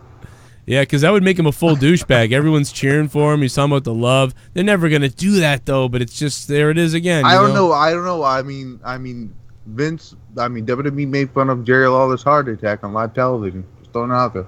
Yeah, I mean, they've done some smarmy things before. It's not like, and it's a lot of the times it's the guys. I mean, like, you know, I mean, if I was Roman, see the difference is Daniel Bryan isn't getting over. People are all of a sudden, or people aren't responding to Bryan all of a sudden. So what does he do? I want to be a heel. He goes heel. He's awesome now. It's like Roman though. It's like most people are booing him, but a lot of people are cheering him too. And you can tell that if you made this guy heel, it would be insanely awesome. But that never happens with him. But had it happened, it would have kept things moving the right way. But they never did that. They fought against it and made things awkward. And speaking of the Shield thing, apparently the reason Ambrose didn't come out there last night is because he requested not to. Yeah, Ambrose said he didn't want to come out or he wouldn't go out. Apparently, the report was that it came from Fightful that had reported this that Ambrose, I guess, was too emotional to go out there. Yeah, I heard something like that too. That he was like it was because he was emotional about Reigns. I mean, I can believe that. What is he, Lars fucking Sullivan? No. Hey, but that would have worked well. To work though. He's already turning face, so I mean, they should have sent him out there. Yeah. And then they went out and saved him later in the night anyways, so... I don't quite get that. Who knows what the hell is going on. I think they're trying to, like give Dean all these things, but he wants to just put people over on his way out. Let me ask you about this. I released a song yesterday, Jake. EC3's new song. Did you hear that? The bottom 1%. Oh, my God. I said that earlier in the show. I said, that was why I was so upset with the original call-ups. I said EC3 is the bottom 1%. I even said I love that song. EC3's career ruined because of WWE, but also because of Ty Dillinger. Yeah. Ty Dillinger said, I'm out of here. They said, okay. And we've got a new replacement. We need someone to take his place. Okay, Guess EC3. who's going to main event, baby. Yeah, good luck over there. I thought about making it the new $10 donation, but him and Mike Kanellis can, I don't know, keep 205 Live afloat or something. Just Jesus, man. Like this, like... What they didn't do, dude. This guy is one of the better talkers. EC3 is one of the better speakers that they have, he's goofy a little bit, but he's a bro guy type of guy. But he can speak. This guy hasn't said a fucking sentence, not one fucking sentence from a guy whose number one asset is his mouth, and his number two asset is his looks and charisma, and the wrestling is last. He's just a generic, mediocre type wrestler guy with muscles, but he's charismatic on the mic, and he can say stuff. So what do? You don't showcase the fucker's talents. Like, what the fuck are you doing? This is what he's good at. He's good at speaking. Why don't you like create like EC3sports.com or something and have him be like the host of his own fucking news site for the WWE where he goes around and tries to get all the news and the gossip and get people backstage interviews with people. And if he doesn't like somebody, like, he can attack them, and then he can have matches with them, and then he can vlog about them, how they suck and all these things. And his day-to-day life is always captured on his big cars and his money and shit. And why don't you, or you could have him even act like Donald Trump or something in some kind of weird parody of the president. All these types of ideas. This guy can speak. He's not one fucking sentence from a guy who can speak. What are you fucking doing? I mean, they don't even care. A monster run out of fucking Xanax. You have a talker that's mute. Mike Kanellis is another guy who, when you grab a mic, Mike Kanellis can talk as well. But they gave him, hey, you're going to be a cuck. And then you're not going to really speak ever. But that's his thing. His thing isn't the wrestling. He's an okay wrestler. I think I might like Mike Kanellis better. But he can speak. And both of those guys can cut good promos. Neither one gets to say anything. The fuck's the point is, Vince? And that's all I got to say about that, because I don't understand it. We've got a new Twitch follower. Hell yeah. Take my pants off. Twitch is blowing up. CT Bad, thanks for following me on Twitch, twitch.tv/Joe Cronin JCS. I appreciate that. Matt the Misfit, I'm going to let you go, bro, and I'll talk to you tomorrow. All right, baby. Matt the Misfit. Wait, one more thing. Yo. Thoughts on the honky tonk? We've got a new Twitch follower. Oh, yeah, honky tonk. Yeah, I got a lot on that. Yeah, the guy who said he hates the Hall of Fame and the WWE is going to the Hall of Fame. Well, I hate the Hall of Fame. Fame. Well, he's just mad. He was just mad. Yeah. Anyways, I'm going to let you go, guys, go. I can hear the donations, by the way. So I don't know if hopefully it'll stay that way. But have a good night, guys. I hope it does for Jake. At Botch Club on Instagram, WWE #JIMMYMIRANDAAWARD. The Jimmy Miranda Award at Botch Club on Instagram. What's up, Botch Club? I love their Instagram. A lot of people making fun of me on there when they saw my videos. It's great. Go laugh at it. There's like thousands of views on their Instagram. They have a lot of botches, a lot of good stuff. And then WWE ripped off their name for the WWE Network, bastards. But no, I think that the first thing Honky Tonk Man should say on his acceptance speech is, "Man, I hate the Hall of Fame," or like whatever. Man, I hate this damn thing. We've got a new Twitch follower. Hell yeah! That'd be funny. Take my pants off. That would be. Hell yeah! Gold Leaf 1027. Thanks for the follow on Twitch, and also thanks to the San Jose Sharks for taking it up the ass against the Boston Bruins tonight. Wow, you guys look tired over there in San Jose. Yo, about to get it, man. Here we go. Here we go. Here we go. Oh, no. Watched WrestleMania 8 this morning. What a great PPV. Flair versus Savage was great. Bobby Heenan commentary was hilarious. I told you, man. Yeah. ADTR, thank you for the $5. And they say that's the worst one. When people argue ADTR, if you've ever heard Vince or you've ever heard Bruce Pritchard or even the WWE themselves on the WrestleMania DVD, the history of WrestleMania, they like gloss over 8. And they even make a mention that's like, it wasn't the best WrestleMania. For the first time, they weren't happy with WrestleMania. I'm like, what are you talking about? WrestleMania 8 was great. I mean, it was good. I don't know if it was great, but it was pretty good. We've got a new Twitch follower. I always thought it was better than 9. Take my pants It's better off. than 9 for sure. Dip Nasty, thank you for the follow, man. What's up? But ADTR, dude, I appreciate that, ADTR. And, yeah, dude, that Ric Flair and fucking Macho Man shit was awesome. Savage. We're going to show Elizabeth's naked body over the Titantron. Like, whatever the hell, fucking. We got a picture of your old lady, Savage. We got Polaroids. That was all based on nude Polaroids. That's fucking hilarious. Fucking classic. Dude, can you imagine if like, somebody was facing Rusev and the guy was like, and after the match is over, we got some pictures of Lana. We got some pictures of your old lady, Lana, that we're going to put up on the screen for everybody to see.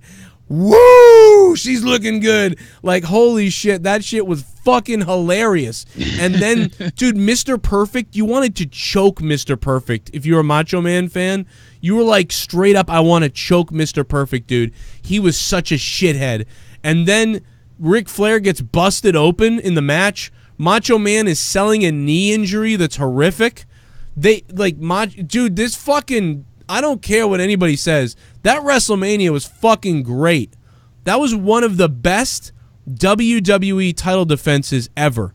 I mean, like Hogan and Andre's match at Mania was big. I don't even remember if the belt was on the line that Mania. For 8? For 3. 3? Yeah. I don't remember if the belt was even on the line. Who had the belt? Was it Hogan? It might have been Hogan. I think so. Because 4 was Macho Man winning it. But, I would say, like, the championship matches I remember. I mean, I'll put Andre and Hogan in there, but also Macho Man and Hogan at 5. I mean, Warrior and Hogan at 6 was pretty good. But the best match ever, up until that point for the WWE Championship, I feel like one of the best matches ever for the WWE Championship was Macho and Ric Flair.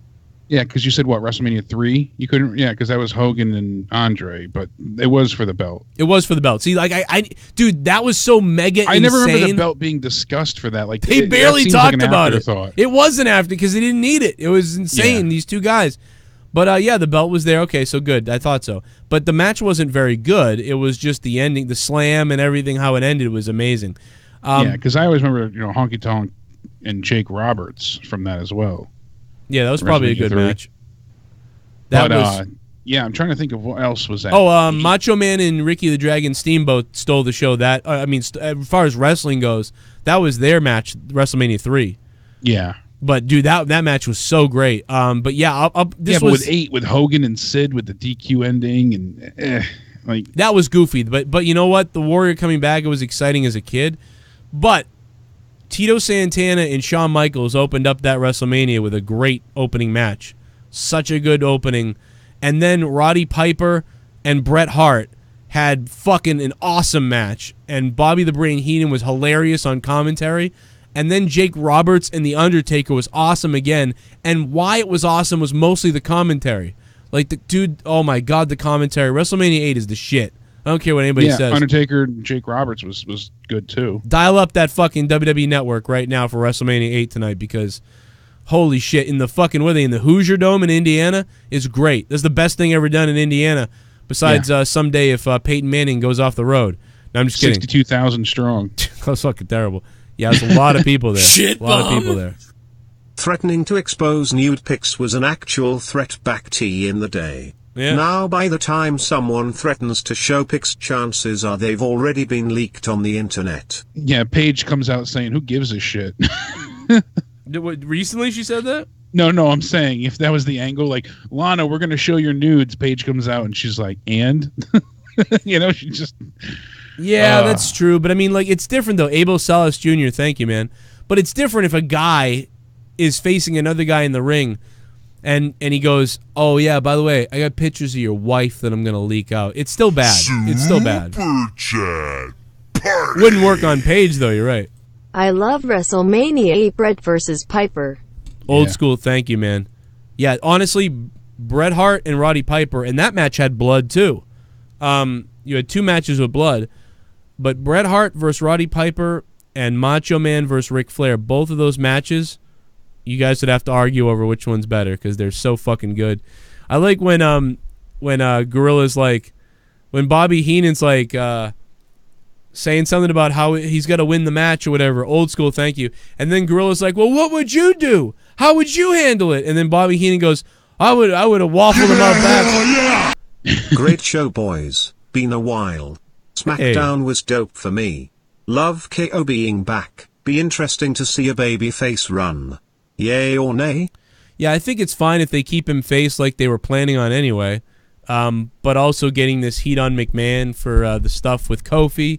And now turning Kofi into probably the guy that's going to go to WrestleMania. Now, it's all going to depend on the tone and how the tone goes from here. But right now, I can clearly see that they've decided we're going to try Kofi at Mania, and let's flip it and do Owens now.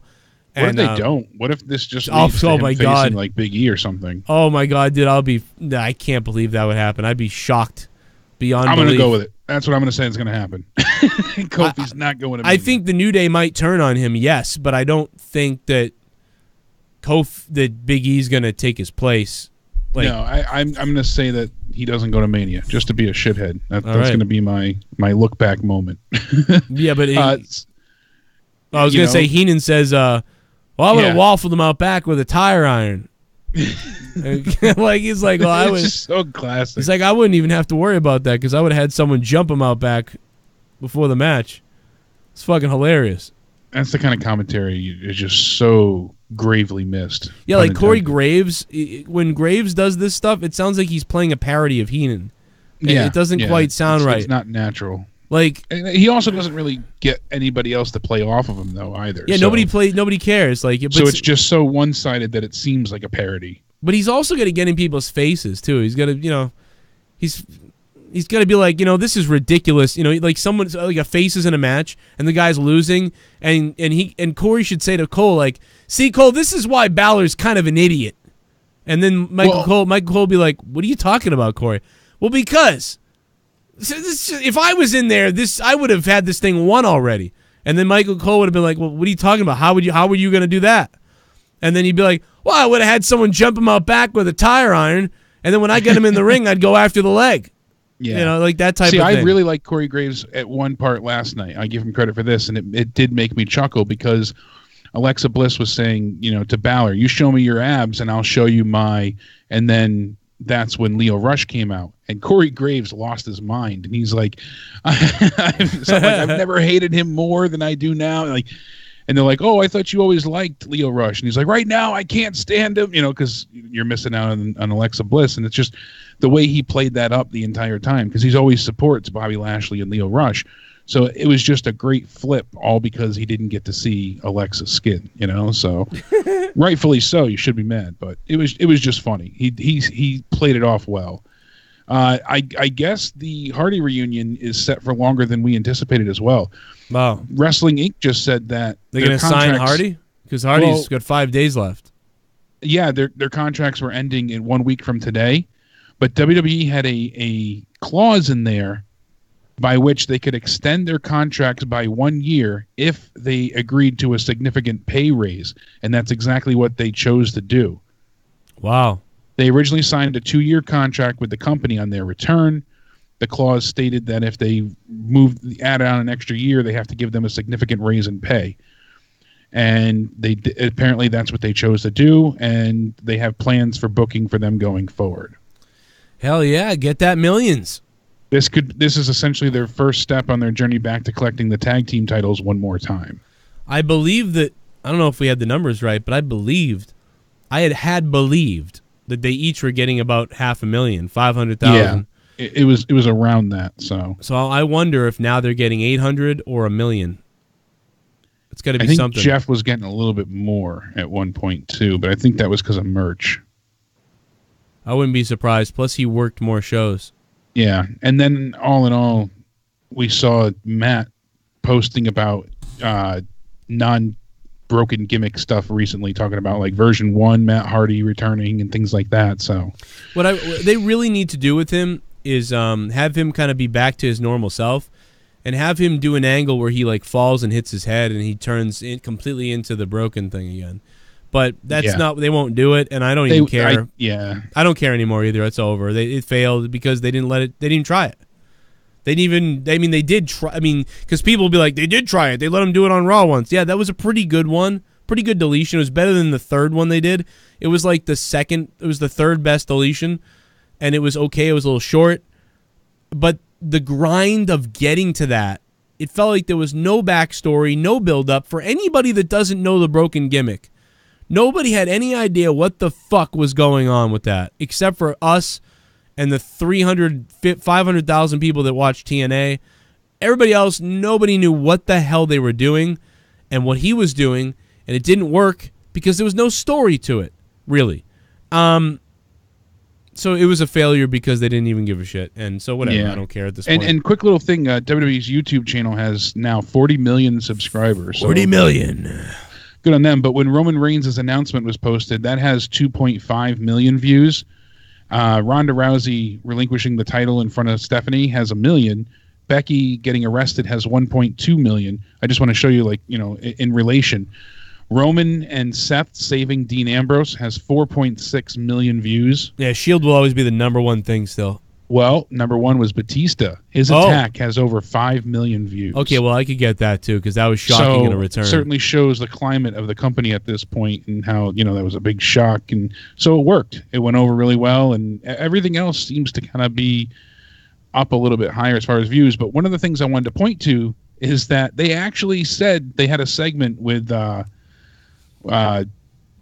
there, Pat McAfee, and they said, what was up with that Lafayette hilarious. Raw crowd? I saw that he shit on Lafayette. Yeah, and the fact that they put it up on the WWE YouTube, not just the network, I was like, all right, that's great. So they are addressing things lately, I've noticed a bit more. Not just with that, but they've done it on Twitter. And plus, they've been posting a lot of the big events lately on YouTube as well, because it's the 5-year birthday of the WWE Network. They put up last year's WrestleMania in full on YouTube, as well as the WWE 24 for New Orleans as well. So, I also want to shout out Brian Pearson, who became a patron on patreon.com/Joe Cronin Show. Thank you for downloading the Patreon app. It's free. And becoming a patron. Bunch of shit coming on there this week. So, thank you. And that's about it. That's about all I got. I'm going to give SmackDown a 6 out of 10 tonight. Can't believe it. I was happy. I stayed awake. And I enjoyed this show tonight. Wasn't the Attitude Era. Wasn't anything real crazy. but it was simple enough that I could follow it, that it made me kind of smile a bit. So 6 out of 10 for me. Holy shit, it was okay. What do you think, Jake? I gave it I was going to say about a 6 as well. I was thinking about 6.5 before because I really did like a lot of the matchups. Raw, I gave a 5.5. So there you go. I gave Raw a 4 last night. So I might have been tired or something, but I was just. A lot of people said they liked Raw. More people than normal said they liked Raw last night, but I found myself still saying, ugh. But I also. A lot of Raw felt like the same old. It was just, because the same thing with Becky, the same thing with, a lot of it had that feel to it if you take away Roman's announcement. So without Roman, I don't think it, certainly would have had that same kind of response and reaction. Yeah, they sprinkled in some cool shit, but that was about really it. So that's kind of for me. It was pretty much Roman's, 18 return. Minutes. I said I enjoyed 18 minutes of Raw. Yeah, and then the Batista angle. I didn't care for Becky getting arrested. I don't even think she should have shown up. When you compare it to Austin, it's just not even close. It's like, well, that's not even that. And the way it was done, it just didn't look great either. I mean, she's coming through with the crutch, and then she doesn't need the crutches. Like it's not like she's carrying it around as a weapon, like crutchy. It's silly. So yeah, a few fans met her over the weekend, and she's got no crutches, no knee brace, nothing. So so much for kayfabe. But she should have been running with the crutch, like it's kind of healed, but she's got the brace on. That's at this point, that's all they should do. Yeah. I just. Yeah, it didn't work. I would have done it too, maybe, but it just doesn't play the same way. It doesn't have the emotion that the Steve Austin one did. To send a voicemail. Well, I guess they hung up or whatever. We're gonna get the hell out of here, I guess. Jake, welcome back. Glad your modem works again, and glad you had killed somebody for it. Pain in the ass with Comcast. Should have seen the look in the tech's face today. He's outside working on the line. I'm like, hey, come here, please. Come here, I'll blow you. Yeah, well, that was later, but. I gave him coffee first. Ooh, I like that. We'll be live tomorrow night for Out of Nowhere at 11 p.m. Eastern Time. Out of Nowhere. I also want to announce New England Fan Fest. I believe 7. Is this 7? Years ago, you guys might remember when I went and we did the thing with Mean Gene Okerlund and Leah and all the other funny people we interviewed. FanFest 7 is coming to the Crown Plaza Hotel, and we will be there. I have a spot available. I'll be working some things there. It's going to be a lot of fun. It's 2 days, Friday and Saturday. Also, the New England, I believe, the New England Pro Wrestling Hall of Fame. So if you're from New England, get your ass to the Crown Plaza Hotel, Warwick, Rhode Island. The Joe Cronin Show will be there. So many people are going to be there. It's going to be a huge week on that Friday and Saturday. Maybe doing Monetize This from the hotel. Don't know yet. Or I may just come home and have a late night. That type of deal. Some of the people appearing, I mean, you can check out the list on Facebook. Just go to Facebook, look up FanFest 7. If you're in the New England area, even the New York area, or certainly if you're in Rhode Island, but certainly New Hampshire and Massachusetts, Rhode Island, Connecticut, you want to get out there. Lots of people. Perry Saturn. So many people announced. Bill Goldberg is coming. Goldberg is coming, guys, for Christ's sake. Goldberg. Bill Apter's going to be there. He's going to be there. I don't think he's ever had a table at this before. I'm trying to look at some of the other people announced. Wonder Woman. Holy shit. I'm going to fucking... Oh, never mind. Bushwhacker Luke is going to be there. Greg Valentine and Brutus the Barber Beefcake, and we all know what they do together. And also, so many others are going to be there. Sandy Starr. It's just so many people are going to be at this that I can't even remember. So I'm scrolling through to try to remember because there's a lot of people at these things. Arn Anderson, the Four Horsemen. I don't think Jimmy's going to be there anymore, unfortunately. But there's a lot of people announced. They got to actually take off Mean Gene's name. I think it's still listed, and poor Mean Gene has passed away. I was really looking forward to seeing him again. Jazz. There's Tatanka. I mean, there's just a lot of people. There's a lot more, too, and I just can't even find them all. But there's like fucking 80 people or something. It's going to be insane. They said they had a few more big announcements coming up, too. So yeah, more people are coming. So, you know, it's going to be good. Plus all the vendors that are going to be there. I'll be doing podcasts from there. We'll see who shows up this time. It was a good time last time. Yeah, maybe Ryback. It's me. I'll be there, Joe, you fucking asshole. We'll see what's up. Maybe That would be great. Your booth right next to his. No, that'd be really great. Hey, at least he's on my turf at this one. If I'm at WrestleCon, really. you know, that's kind of like his place still. But, you know, New England, I know all the people here and the vendors and everybody. And I'm trying to get a couple different wrestlers there with us too at the table. I've been allowed one or two. And the first person I decided to ask that I know is Flip Gordon. He's the first one I asked. So the offer's on the table. If Flip isn't going anyway, that Flip Gordon could come with me. So Flip, if you're out there listening, what's up, bro? I just Facebooked you earlier. What's up, Flip? Check your Facebook, you motherfucker. I also texted your ass, Flip, you bastard. So I know you're busy with all the AEW shit and all that stuff, but damn it, Flip, you got to answer me because we want you at the table. So we'll see if I can get my buddy Flip out there. If not Flip, there's a whole bunch of other fucking people we can see about getting, and we'll have a good time. And that's about it. We're going to get the fuck out of here. The former champion, Foul-Mouth Ken. Oh, God. Yeah, we can get him to fucking... I'll put him through a table at WrestleMania. There we go. I'll put him through a goddamn table at WrestleMania. All right, guys. Good night. See you tomorrow for Out of Nowhere at 11 p.m. Eastern Time right here on the Joe Cronin Show. And I'll see you guys on Patreon. Hit me up on Twitter at CorruptedPod. Joe Cronin Show. And I'll be playing some video games tomorrow night, I believe. So we'll see what's up. Yeah. This place sucks. CNN masturbated all fucking day.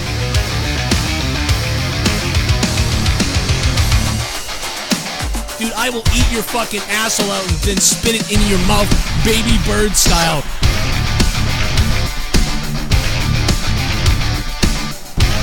Who wants to go? Call the show. I'll fuck your ass!